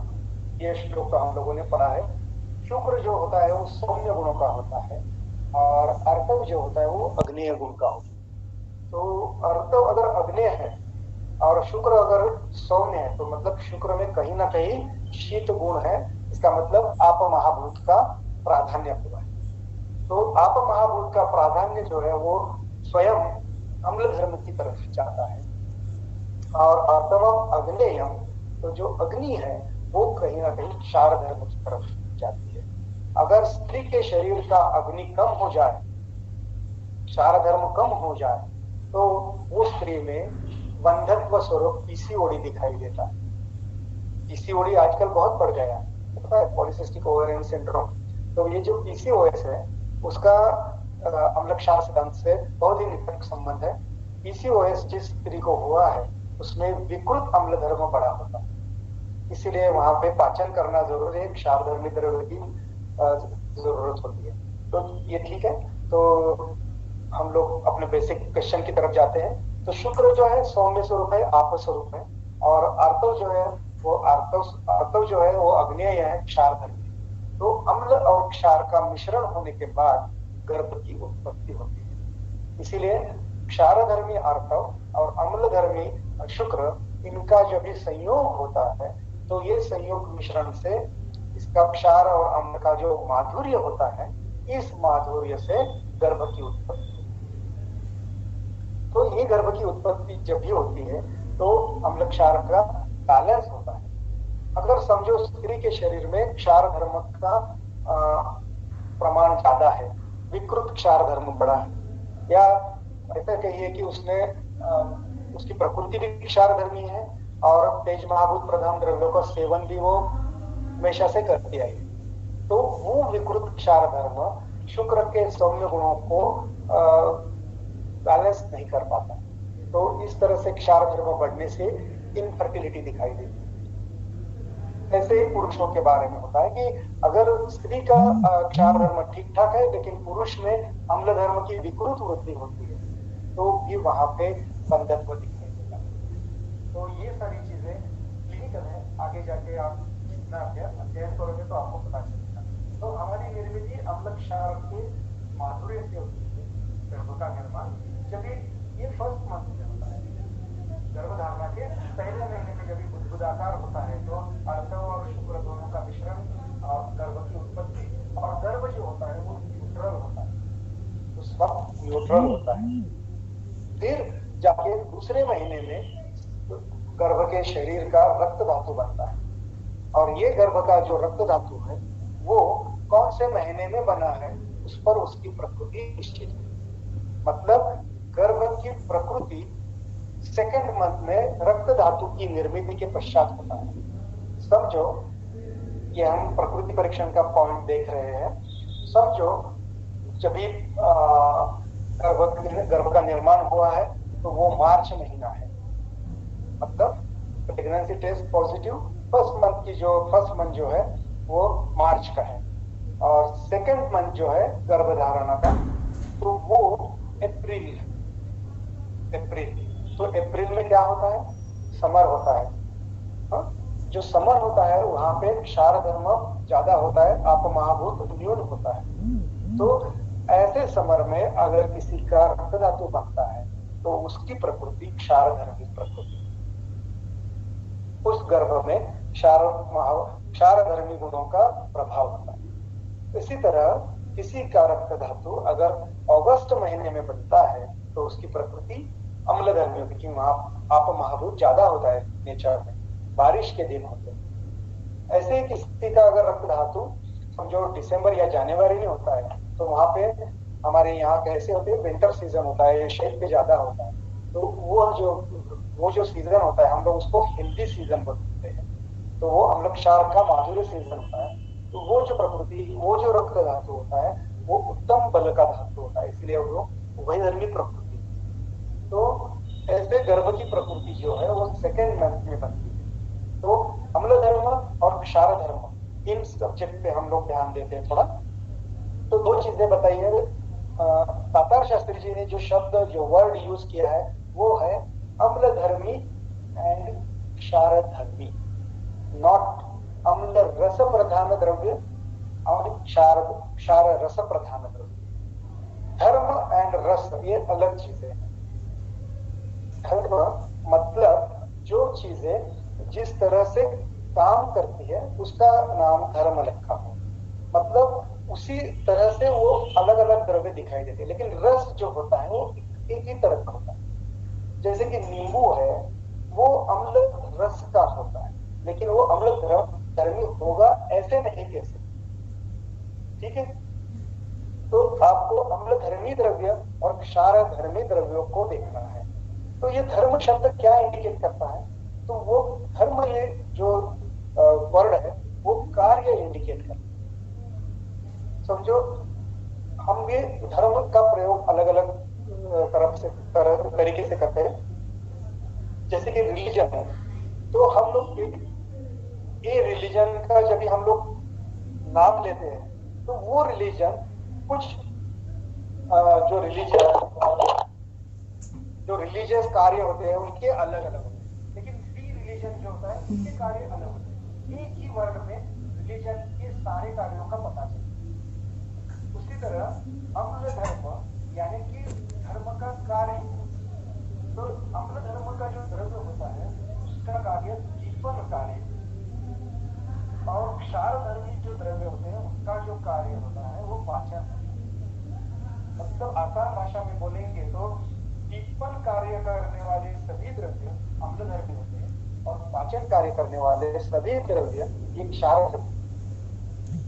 तो अभी आसान हो गया थोड़ा, लेकिन दीपन कार्य कैसे होता है तो हम लोग एक और मॉडर्न का एग्जांपल लेते हैं। समझो आपके पास कॉन्सेंट्रेटेड हाइड्रोक्लोरिक एसिड है, एक 100 ml की बोतल में आपके पास 100 ml कॉन्सेंट्रेटेड हाइड्रोक्लोरिक एसिड। तो कॉन्सेंट्रेटेड हाइड्रोक्लोरिक एसिड एक क्षार धर्म पाचन करने वाले हेतु का बहुत उत्तम उदाहरण है। अगर आप जिस चीज पे डालोगे वो जल जाएगी, इतना क्षार धर्म प्रभावशाली होता है कॉन्सेंट्रेटेड हाइड्रोक्लोरिक एसिड। अब समझो 100 ml हाइड्रोक्लोरिक एसिड में आपने आहिस्ता आहिस्ता आहिस्ता 900 ml पानी डाला।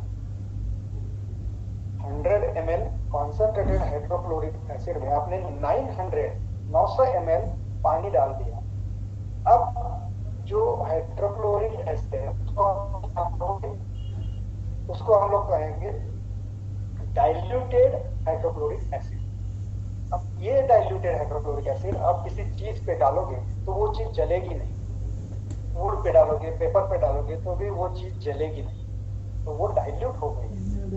तो ये जो है डाइल्यूटेड हाइड्रोक्लोरिक एसिड अम्ल धर्म का उदाहरण है। अब देखिए क्षारधर्मी कॉन्सेंट्रेटेड हाइड्रोक्लोरिक एसिड का रूपांतर हमने आसानी से डाइल्यूटेड अम्लधर्मी हाइड्रोक्लोरिक एसिड में कर दिया। तो इसमें गुणों का जो परिवर्तन हुआ है वो परिवर्तन पानी की वजह से हुआ। मतलब जितना ज्यादा हम लोग पानी डालते गए उतना वो अम्लधर्मी बनता है। इसीलिए समर सीजन जो होता है, धूप के जो दिन होते हैं वो क्षार धर्म के होते हैं, और जब भी बारिश शुरू होती है तो जो रेनी सीजन होता है वो अम्लधर्मी होता है। कॉन्सेंट्रेटेड हाइड्रोक्लोरिक एसिड से हम डाइल्यूटेड हाइड्रोक्लोरिक एसिड जोड़ जाते हैं तो वो सीजन अम्लधर्मी बन जाता है। तो अम्ल और क्षार धर्म में पानी और तेज महाभूत इन दोनों का प्रमाण देखना बहुत जरूरी है। जितना तेज महाभूतों के गुणों का उत्कर्ष होता है उतनी वो चीज क्षारधर्मी बन जाती है, और जितना अपमहाभूत के गुणों का उत्कर्ष हो जाता है उतनी वो चीज अम्लधर्मी बनती है। एक ही हाइड्रोक्लोरिक एसिड कॉन्सेंट्रेटेड है तो क्षारधर्म का उदाहरण है, पानी डालोगे डाइल्यूट करोगे तो वही हाइड्रोक्लोरिक एसिड अम्लधर्मी बन जाता है। तो दीपन कार्य करने वाले सारी जो द्रव्य होते हैं वो अम्लधर्मी होते हैं। तो कौन से? हरिद्रा है, प्रवाल है, चावल, ये अम्लधर्म का उत्तम उदाहरण है। लेकिन क्षार धर्म में कैसे? मैंने कहा तेज महाभूत के गुणों का उत्कर्ष होता है। तो पाचन करने वाली शुंठी जो है वो क्षार धर्म की है, लवण क्षार धर्म का है, अपामार्ग है, शंख है, ये सारे क्षार धर्म में द्रव्यों के उदाहरण। जैसे कि मिर्ची है या फिर आप कहोगे लहसुन है, ये भी क्षार धर्म का बहुत अच्छा उदाहरण। तो अम्ल और क्षार धर्म ये दीपन कार्य और पाचन कार्य पे निर्भर है, और दीपन कार्य अपमहाभूत पे निर्भर है और पाचन भी अपमहाभूत। पाचन द्रव्य में अगर पानी ज्यादा डालोगे तो वो दीपन कार्य करने लगता है। ठीक है, ये तो बेसिक कंसेप्ट है, ये पता चल गया आपको। तो अम्ल क्षार में आगे जाके दातार शास्त्री जी ने एक चीज मतलब उन्होंने उनका ऑब्जर्वेशन बहुत अच्छा था। जितने भी रुग्ण पेशेंट्स आते थे उनका ऑब्जर्वेशन करके वो लिख लेते थे। तो मुझे पता चला कि जितनी भी व्याधियां दिखती है उनके जो हेतु है वो भी अम्ल और क्षार में बैठ जाते हैं। मतलब उन्होंने टेबल ही कर दिया, अम्लधर्मी हेतु क्षारधर्मी। बाद में देखा कि अरे अपने पास जो मेडिसिन है, जो द्रव्य है, सिंगल मेडिसिन हो या कल्प हो, उनका भी मतलब डिस्ट्रीब्यूशन अम्ल और क्षार में हो जाता है। तो उन्होंने वो भी करवा दिया। फिर आगे जाके उनको दिखाई दिया कि सर व्याधियां जो भी डिसीजेस आचार्यों ने बताए हैं वो भी डिसीज अम्ल और क्षार, मतलब हर एक आयुर्वेद की चीज जो है वो उसका आसानी से हम लोग अम्ल और क्षार में डिस्ट्रीब्यूशन कर सकते हैं। तो एक अलग खोज है ये हर एक चीज अगर अम्ल और क्षार में बैठ सकता है आयुर्वेद, तो चिकित्सा भी एकदम आसान हो जाती है। क्योंकि आपको पता है कि समझो एक क्षार धर्म से बना हुआ व्याधि है, अगर उसको कम करना है तो उसके लिए वो अम्लधर्मी द्रव्य की निश्चित करनी है। वैसे वर्षा अम्लधर्मी हेतु सेवन से अगर एक व्याधि बनता है तो उसको कम करने के लिए आपको क्षारधर्मी द्रव्यों की जरूरत होती है। एक में कॉन्ट्रास्ट होते हैं, जैसे कि मैंने कहा कि बटर मिल्क खट्टा है, अम्ल धर्म का है, तो उसमें हम क्षार प्रयोग करते हैं, लवण डालते हैं, शुंठी डालते हैं, तो उससे वो खट्टापन थोड़ा कम हो जाता है। इसका मतलब ये है कि अम्ल और क्षार ये चिकित्सा में एक दूसरे के अपोनेंट है। आपको सिर्फ इतना निश्चित करना है कि व्याधि जो है वो अम्ल धर्मी है कि क्षार धर्मी, मतलब अम्ल धर्म के गुणों से बना है व्याधि या क्षार धर्म के गुणों से। और एक बार वो निश्चित कर लिया तो आपकी चिकित्सा भी आसान हो जाती है कि आपको सिर्फ उसके ऑपोजिट आपको द्रव्य सेवन करना पड़ेगा। देखिए, पांचभौतिक चिकित्सा मैंने कहा था कि बहुत आसान है, तो इतनी आसान है कि आपको सिर्फ डिस्ट्रीब्यूशन करना है, हेतु व्याधि और आपकी जो चिकित्सा द्रव्य कल्प है वो अम्ल और क्षार में उनको सिर्फ सेपरेट करना है।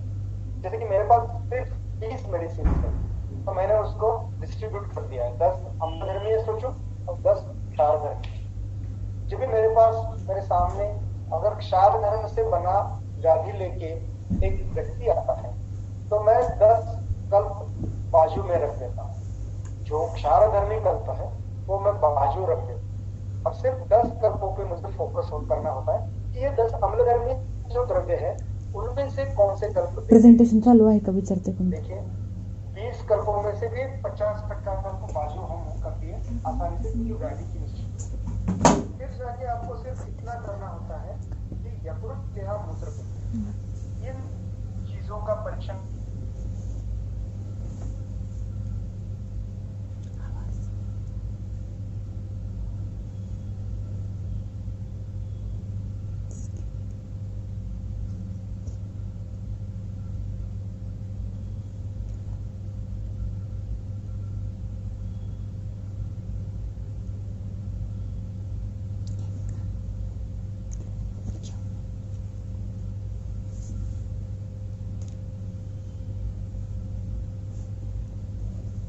इसी तरह से हम लोग हेतु के बारे में भी सोचते हैं। तो क्षारधर्मी हेतु कौन से होते हैं? आतप सेवन, धूप में बहुत सारा काम करने वाले लोग होते हैं, जैसे कि मैंने कहा फार्मर्स होते हैं, या फिर आप अलग अलग से फर्नेसेस होती है, फाउंड्रीज होती है, या फिर भट्टियां होती हैं। तो भट्टियों के सामने बैठने वाले जो मजदूर होते हैं वो कंटिन्यूस उनका जो तापमान, वहाँ का जो रूम का टेम्परेचर होता है वो बहुत ज्यादा होता है, तो वो भी हेतु क्षारधर्मी हेतु सेवन होता है। या फिर हमेशा से जो प्याज ज्यादा खाते हैं, लहसुन खाते हैं वो लोग, मिर्ची, हरी मिर्ची का सेवन करने वाले लोग, या फिर बहुत ज्यादा उपवास करने वाले, हफ्ते में 4 उपवास ही होते हैं, कुछ नहीं खाते, हम पानी ही पीते हैं, तो ये सारे क्षारधर्मी हेतु होते हैं।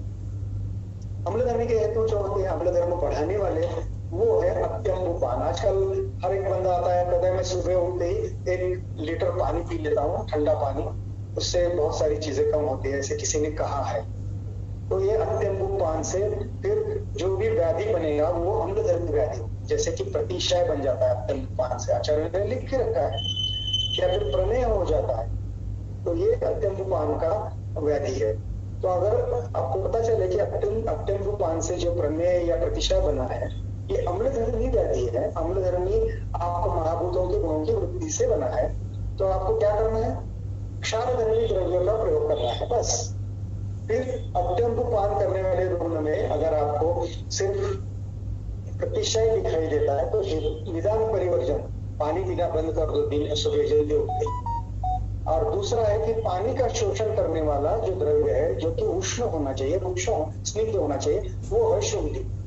अगर इस रुग्ण में आप शुंठी का प्रयोग करोगे तो आसानी से आप महाभूत के जो गुण बढ़ गए हैं, विकृत वृद्धि हुई, वो कम हो जाते हैं और उसका प्रतिशय ठीक हो जाता है। तो इस तरह से आपको हेतु का डिस्ट्रीब्यूशन करने के लिए आपको थोड़ा दिमाग चलाना पड़ेगा। जैसे अत्यंबुपान है, या फिर मधुर और अम्ल रसों का अत्यधिक सेवन करना, तो मधुर अम्ल रसों का सेवन ज्यादा करने से स्थूल्य बन जाता है, तो स्थूलता ये भी एक अम्लधर्मी व्याधि होता है, तो वहां क्षार और वृक्ष द्रव्यों का प्रयोग करना पड़ता है।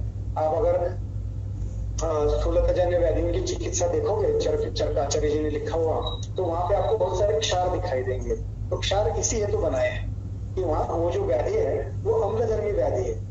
फिर जो भी लोग होते हैं कि उनका काम ही ऐसा होता है कि वे पानी या कीचड़ में काम करते हैं, जैसे कि ये कुम्हार जो लोग होते हैं मटका बनाने वाले, तो वो हमेशा से पानी में और कीचड़ में काम करते हैं। या फिर मंदिर के पुजारी होते हैं, तो वो मंदिर जो होता है वो हमेशा से पानी और ज्यादा ठंड होती है वहां पे, तो इन लोगों में जो भी व्याधि होते हैं वो अम्लधर्म से होते हैं। या फिर कोल्ड स्टोरेज के वर्कर आजकल देखते हैं, तो ये सारे लोग जो है वो अम्लधर्मी हेतु का सेवन करने वाले। तो इस तरह से आप आसानी से हेतु का डिस्ट्रीब्यूशन कर सकते हो और उससे व्याधि की निश्चिति और द्रव्य की निश्चित आगे जाके व्याधि भी अम्ल और क्षार धर्म में आप डिस्ट्रीब्यूट करना पड़ता है। तो समझो कामला है, विसर्ग है, फिर रोमांटिका, शीतला, मीजल्स एंड चिकन पॉक्स, या गैस्ट्रिक एंड ड्यूओडेनल अल्सर्स, पित्ताश्मरी है, मूत्राश्मरी है, या फिर अभी जैसे हमने देखा कि हिस्टेक्टोमी की हिस्ट्री है। तो ये सारे जो हेतु है, जो व्याधियां हैं, एक क्षार धर्म बढ़ने से निर्माण हुए। रुग्ण के शरीर में क्षार धर्म बढ़ने से हुए। एक बार फिर से बताता हूँ, कामला, इसमें भी क्षार धर्म बड़ा होता है। विसर्ग, इसमें भी क्षार धर्म बड़ा होता है। रोमांटिका, शीतला, मीजल्स, चिकन पॉक्स, इसमें भी क्षार धर्म की वृद्धि होती है। गैस्ट्रिक ड्यूओडेनल अल्सर्स, इसमें भी क्षार धर्म बड़ा होता है। अश्मरी, पित्ताश्मरी, मूत्राश्मरी, इसमें भी आप महाभूतों के गुणों की न्यूनता होती है और क्षार धर्म बड़ा होता है। हिस्टेक्टोमी का तो हमने देख ही लिया है। तो ये सारी चीजें क्षार धर्म बढ़ाते हैं। तो एक क्षार धर्मी व्याधि है। अम्ल धर्मी व्याधियां कौन सी है? जैसे कि जलोदर है, ज्वर है, प्रमेह है, अतिसार है, ग्रहणी है, अम्लपित्त। अम्लपित्त भी दो टाइप का आचार्य शास्त्री जी ने बनाया। अम्लपित्त दो प्रकार का बनाया है। जो पहला है वो क्षारधर्मी अम्लपित्त है और दूसरा जो है वो अम्लधर्मी अम्लपित्त है। क्षारधर्मी अम्लपित्त में द्रव की गुणों का न्यूनता हो, द्रव गुणों की न्यूनता होती है, आप महाभूत की न्यूनता होती है और क्षार धर्म बढ़ जाता है, यानी कि वहां अच्छे पित्त ज्यादा बढ़ जाता है। और अम्लधर्मी अम्लपित्त में आप महाभूतों के विकृत गुणों की वृद्धि से वो अम्लधर्मी अम्लपित्त बनता है। तो अम्लधर्मी अम्लपित्त में जो द्रव्य दिखाई देने होते हैं वो क्षारधर्मी है, जैसे कि शंख भस्म है, लघु सूतशिखर है, ये क्षारधर्मी द्रव्य प्रयोग कर सकते हो। और जो क्षारधर्मी अम्लपित्त है या फिर ड्यूओडेनल अल्सर जैसे आगे जाके उसमें दिखाई देने वाले लक्षण होते हैं, तो उसमें हम लोग क्षारधर्मी अम्लपित्त में हम लोग डायरेक्ट पृथ्वी महाभूतों के गुणों की वृद्धि करते हैं। क्योंकि अगर बहुत बड़ी आग लग गई है, आपको पता है बहुत बड़ी आग लग गई है, आग लगती है तो हम लोग पानी डालते हैं, लेकिन बहुत बड़ी आग लग गई है तो वहां पानी का प्रयोग करने से कुछ फायदा नहीं होता, क्योंकि जैसे पानी डालोगे उसके वेपर्स बन जाएंगे, पानी निकल जाएगा, पानी की शीतलता उसको उस पर असर ही नहीं करेगी। तो जब बड़ी आग लगती है तो वहां हम लोग पृथ्वी का प्रयोग करते हैं, सैंड यूज करते हैं, हम लोग सैंड यूज करते हैं। इसी तरह से क्षारधर्मी अम्लपित्त में हम लोग पृथ्वी का उपयोग करते हैं, वो स्वर्णगैरिक। स्वर्णगैरिक से क्षारधर्मी अम्लपित्त कम हो जाता है। जैसे कि अम्लधर्मी संधिशील शोध में भी बहुत बार संधियों में शोध आ जाता है, तो वहां पे आप महाभूतों की गुणों की वृद्धि होती है, तो वहां हम लोगों को शुद्धि का अवचूर्णन करने से या फिर वचा का अवचूर्णन करने से वो जो शोध है वो कम हो जाता है। तो इस तरह से हम व्याधि अम्ल और क्षार में भी डिस्ट्रीब्यूट करके पहले से अगर रख दे तो हमें आसानी से चिकित्सा करना आ जाता है। आपको पता है कि अभी जैसे हम लोग अम्लधर्मी अम्लपित्त और क्षारधर्मी अम्लपित्त के बारे में बात कर रहे थे, तो मुझे विचार आया कि आपको बेसिक उसका जो है तो वो बता दे कि जैसे कि हम लोगों को पचन व्यापार पता है कि उसमें 5 जो पित्त होते हैं, पित्त के प्रकार हैं, तो पाचक, रंजक, पराजक और अवचक। तो ये 5 पित्तों में आपको तो ये 5 पित्तों में आपको 2 पित्तों पे ज्यादा फोकस करना पड़ता है। एक है वो रंजक पित्त और दूसरा है पाचक पित्त। रंजक पित्त जो है वो आमाशय में रहता है और पाचक पित्त जो है वो ग्रहणी में होता है। रंजक पित्त ये क्लेदर कफ के साथ आमाशय में डाइजेशन में प्रयोग किया जाता है, उसका उपयोग होता है। तो रंजक पित्त में आप महाभूतों के गुणों की वृद्धि होती है। और ग्रहणी स्थित जो पाचक पित्त होता है वो अच्छे पित्त है। अच्छे पित्त के बारे में आपको पता है कि वो तत्व द्रव वाला होता है, उसमें द्रव गुण की अत्यंत कमी मात्रा होती है। मतलब त्यक्त द्रव जिसमें अपना द्रव गुण त्याग दिया है उसे हम पाचक पित्त बोलते हैं। तो ये जो पाचक पित्त है वो न्यून महाभूतों के गुणों से होता है। महाभूतों के गुण बहुत कम होते हैं, तो वो क्षारधर्मी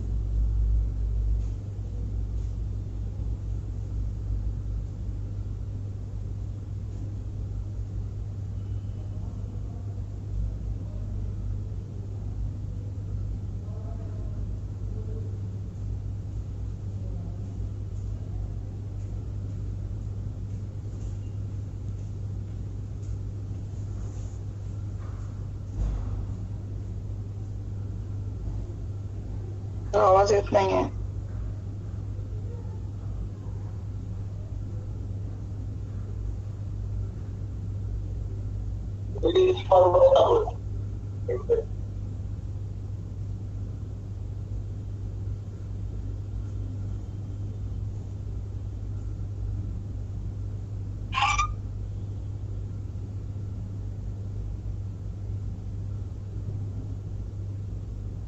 सर के यहाँ थोड़ा नेटवर्क इशू हुआ है सर, अभी 2 मिनट में ज्वाइन होंगे, please hold.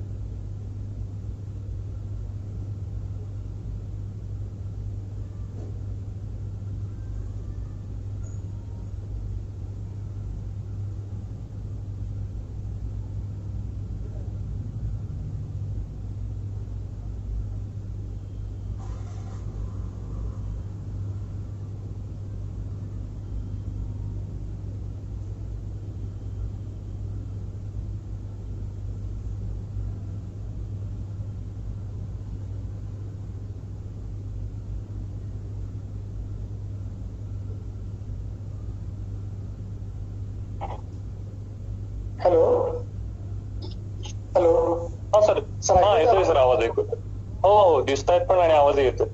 Okay okay sir, continue करा सर। Yes sir, yes. तो हम लोग जब भी हमने अभी देखा अम्ल और क्षार सिद्धांत में व्याधि का अगर हम डिस्ट्रीब्यूशन अम्ल और क्षार में कर सकते हैं तो उसी तरह से हम लोग कल का भी औषधि द्रव्यों का भी हम लोग डिस्ट्रीब्यूशन अम्ल और क्षार में कर सकते हैं। जैसे कि अगर क्षार धर्मी द्रव्यों का अगर उदाहरण देखना है तो जिसमें पाचन धर्म ज्यादा है उसमें से त्रिभुवन कीर्ति रस है, लक्ष्मी नारायण रस है, लघु सूत शिखर है, शंख भस्म है, टंकण भस्म है, लशुन आदि वटी है, गंधक है, वरांग क्षार, ये सारे जो द्रव्य होते हैं तो ये सारे द्रव्य क्षार धर्मी है। तो इन द्रव्यों का प्रयोग मैं अभी अम्ल धर्मी व्याधि का उल्लेख करता हूं। ज्वर, प्रमेह, अतिसार, ग्रहणी, अम्लधर्मी अम्लपित्त, जलोदर, इन सारे व्याधियों में हम अभी जो मैंने कल को बताया है त्रिभुवन कीर्ति, लक्ष्मी नारायण, लघु सूचक, शंख भस्म, लशुन अधिवटी, ये सारे क्षारधर्मी द्रव्य हम इन अम्लधर्मी व्याधियों में प्रयोग करते हैं। तो अम्लधर्मी कल्प कौन से है? तो रजनी योग, शिवदंष्ट्रादि गुण, मतलब गोक्षुरादि गुण, परिपाठादि काढ़ा, कुमारियासव, ताम्र भस्म भी अम्लधर्मी है। तो ये सारी चीजें जो है, तो अगर आप इसी तरह से अपना जो मेडिसिन का जो एक चार्ट होता है उस पर आप अम्ल क्षार इसी तरह से लिख के दो पार्ट करके उसका डिस्ट्रीब्यूशन करके रखोगे तो आसानी से आप व्याधि का डिस्ट्रीब्यूशन करने के बाद चिकित्सा भी चूज कर सकते हो, चिकित्सा कर। जब भी हम औषधियों का प्रयोग करते हैं, औषध निर्माण करते हैं, औषध बनाते हैं, तो वहां भी हम लोगों को अम्ल और क्षार सिद्धांत बहुत मदद करता है। आपको पता है कि अभी मैंने शंख भस्म का जिक्र किया, शंख की शुद्धि कहाँ करनी है, तो अम्ल द्रव्य में, जैसे कि जो बटर मिल्क है, बहुत सारा खट्टा बटर मिल्क लेके उसमें एक रात्र और रात्र हमें शंख रखने हैं, फिर उसकी शुद्धि होती है और फिर उसका मारण करना है। तो आचार्य ने खट्टा बटर मिल्क क्यों बता दिया? तो यहाँ जो शंख की निर्मित कहाँ होती है, अगर देखोगे तो शंख जो बनते हैं वो समुद्र में मिलते हैं। समुद्र का पानी जो होता है वो खट्टा होता है, उसमें क्षार ज्यादा होता है, खट्टा नहीं, क्षार धर्म ज्यादा होता है, खारा होता है वो। और खारे पानी में शंख बनता है तो उसमें क्षार धर्म ज्यादा ही होता है। तो अगर ऐसा कच्चा शंख अगर हम लोग सेवन करेंगे उसका, तो उस शंख की अगर वैसे ही हम लोग करेंगे शुद्धि किए बिना, तो उससे पढ़ सकते हैं, क्योंकि वो उसमें क्षार धर्म तीव्रतम होने से वो पूरा शंख भस्म जला देगा हमें। जैसे कि पान में अगर चूना ज्यादा होता है तो उसमें मुंह में छाले पड़ जाते हैं, क्योंकि वो भी क्षार धर्मी द्रव्य का ही एक उदाहरण होता है। तो उसी तरह शंख भस्म हम वैसे ही खा लेंगे, भस्म बनाए बिना या उसकी शुद्धि किए बिना, तो उससे मुंह में छाले पड़ेंगे, अंदर भी छाले पड़ सकते हैं, म्यूकोजल लाइनिंग जो है उसका उसमें छाले पड़ सकते हैं।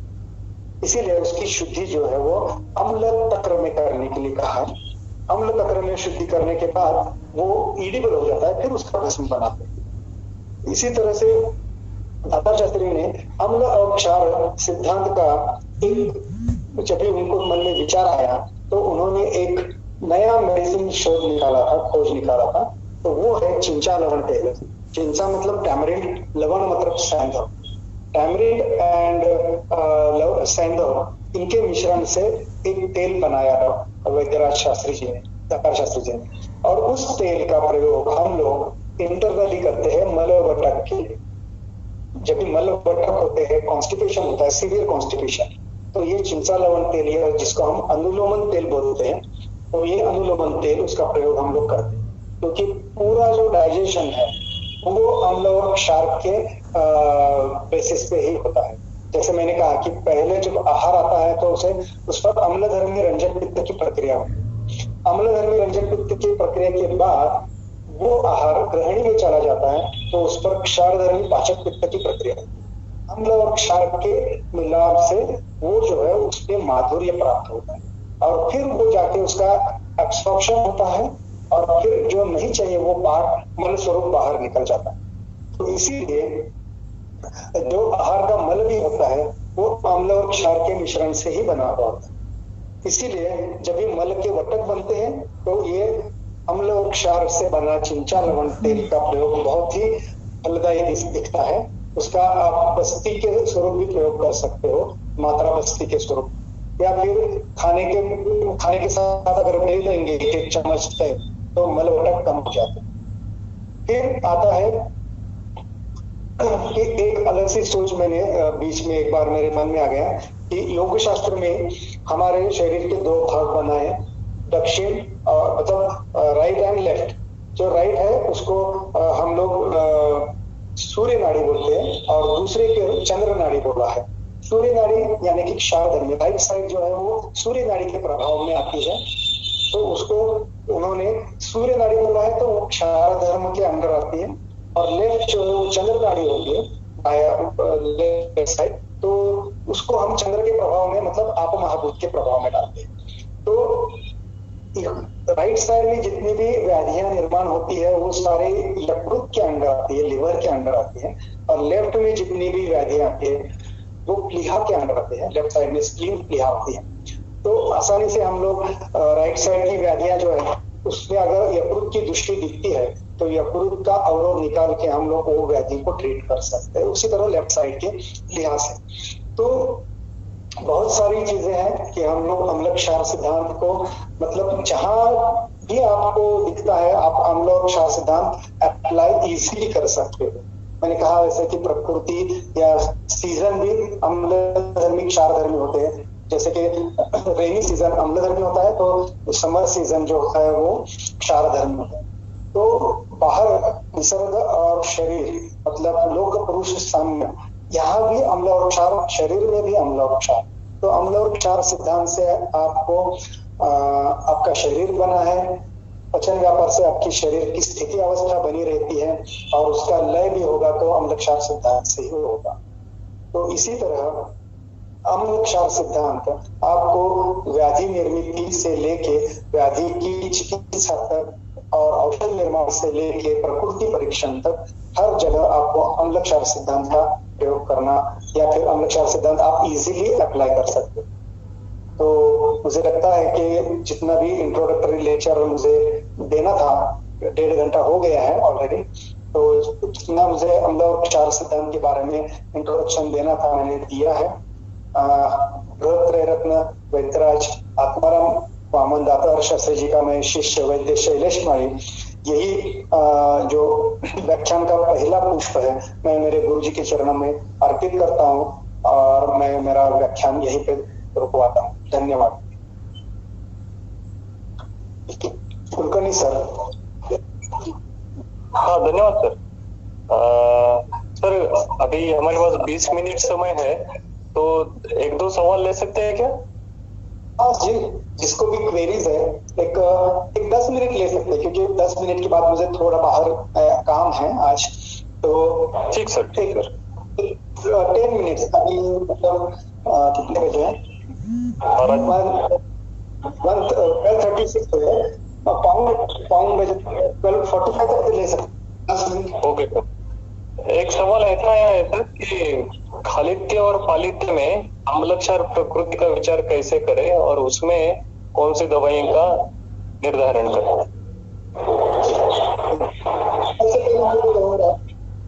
अम्ल और क्षार सिद्धांत सभी अप्लाई कर सकते हैं। खालित्य और पालित्य ये दोनों चीजें क्षार धर्म की विकृत वृद्धि से ही होते हैं।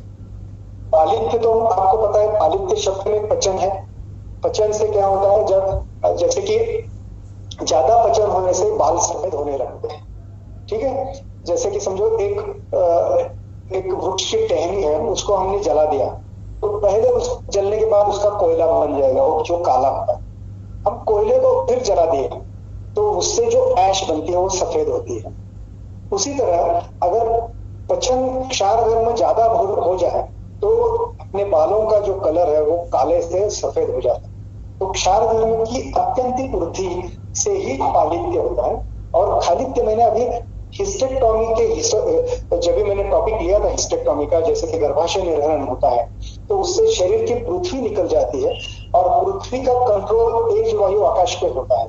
शरीर के तेज वायु आकाश, तेज पर का अगर पृथ्वी का कंट्रोल निकल गया तो तेज महाभूतों के गुणों की विकृत वृद्धि होती है और वो विकृत वृद्धि खालित्य और पालित्य इन दोनों चीजों को तैयार करती है। इसीलिए अगर जिस स्त्री के समय से पहले हिस्टेक्टोमी हो गई है उनमें भी खालित्य और पालित्य दोनों लक्षण दिखते हैं। तो जहां भी आपको खालित्य पालित्य दिखाई देगा यंग एज में, तो वहां पे विकृत क्षारधर्मी उष्णता बढ़ी होती है। और तो सबसे पहले यह देखना है कि अगर हिस्टेक्टोमी से खालित्य पालित्य है तो वहां की पृथ्वी की आपूर्ति करना जरूरी होती है। अगर यंग एज के अगर लड़का या लड़की है, समझो 18 साल का लड़का है या लड़की है, उसमें खालित्य पालित्य है, तो वहां पे आपको सिर्फ विकृत क्षार धर्म कहां से बढ़ा है ये देखना है कि इधर खाने पीने की चीजों में क्षार धर्म बढ़ा होता है या फिर कहीं पे गोवर कांजिनिया, जिसको हम मिजल्स, चिकन पॉक्स, कामला बोलते हैं, वहां कहीं ना कहीं क्षार धर्म बढ़ा होता है। तो वहां पे उष्णता की चिकित्सा, क्षारधर्मी उष्णता की चिकित्सा करनी थी अम्लधर्मी द्रव्यों से। जैसे कि मैंने कहा कि द्रव्य कौन से भी आप चूज कर सकते हो, लेकिन अम्लधर्मी होनी चाहिए जिसमें आप महाभूतों की वृद्धि हो, जो दीपन हो। जैसे कि परिपाठादि कषाय है, कुमारी असव है, या फिर रजनी हो गए, प्रवाह पुष्टि है, या फिर गोक्षुरादि गुगुल है, ये सारे द्रव्य अम्लधर्मी होते हैं। इन द्रव्यों का आप मतलब थोड़ा बहुत आपको विचार करना पड़ेगा कि सुयोग्य द्रव्य कौन से होते हैं। तो खालित्य और पालित्य आप यही याद रखिएगा कि खालित्य और पालित्य ये दोनों व्याधियां क्षारधर्मी व्याधियां हैं और यहाँ पे आपको चिकित्सा करने के लिए अम्लधर्मी द्रव्यों का प्रयोग करना है, बस। वनस्पतियों का अम्ल धर्म और क्षार धर्म कैसे निर्धारित किया जाता है? मैंने अभी कहा कि आपने अगर लेक्चर ठीक से सुना होता तो जिन्होंने भी एक क्वेश्चन पूछा है उनको एक क्वेश्चन नहीं आता, क्योंकि जिस द्रव्य में दीपन कर्म होता है वो द्रव्य अम्ल धर्मी होते हैं, और जिन द्रव्यों में पाचन धर्म दिखाई देता है वो क्षार धर्मी द्रव्य है। जैसे मैंने कहा कि उदाहरण स्वरूप रसों पाचन है तो वो क्षार धर्मी द्रव्य है, ठीक है। और जैसे मैंने कहा प्रवाह है या फिर अम्ल धर्मी द्रव्य का सबसे अच्छा उदाहरण है गोक्षुर है, या फिर जो भी क्या कहते हैं उसको अमृता है, गुलवेद। तो ये जिसमें भी आप महाभूतों के गुणों की वृद्धि होती है या फिर जितने भी मधुर मधुर शीत द्रव्य है ये सारे अम्ल धर्मी होते हैं। तो जिनमें दीपन धर्म है वो सारे द्रव्य अम्ल धर्मी होते हैं। कि जैसे नींबू सोरस का भी हमने कि ये खट्टा है इसीलिए अम्ल धर्मी नहीं है, ये दीपन है इसीलिए ये अम्ल धर्मी है। अभी मैंने शुंठी का जिक्र किया, शुंठी क्षार धर्मी है, लेकिन आप अगर दूसरा द्रव्य देखोगे कि अदरक जो है वो दीपन पाचन होता है, तो अग्नि दीपन के लिए हम लोग अदरक का प्रयोग करते हैं। तो जहां आप महाभूतों के गुणों की वृद्धि होती है वहां पे अम्ल धर्म प्रभाव से दिखता है। तो जितने भी आप महाभूत प्रधान द्रव्य होते हैं जैसे कि उशीर है, तो उशीर ये उत्तम अम्ल धर्मी द्रव्य है, ठीक है सर।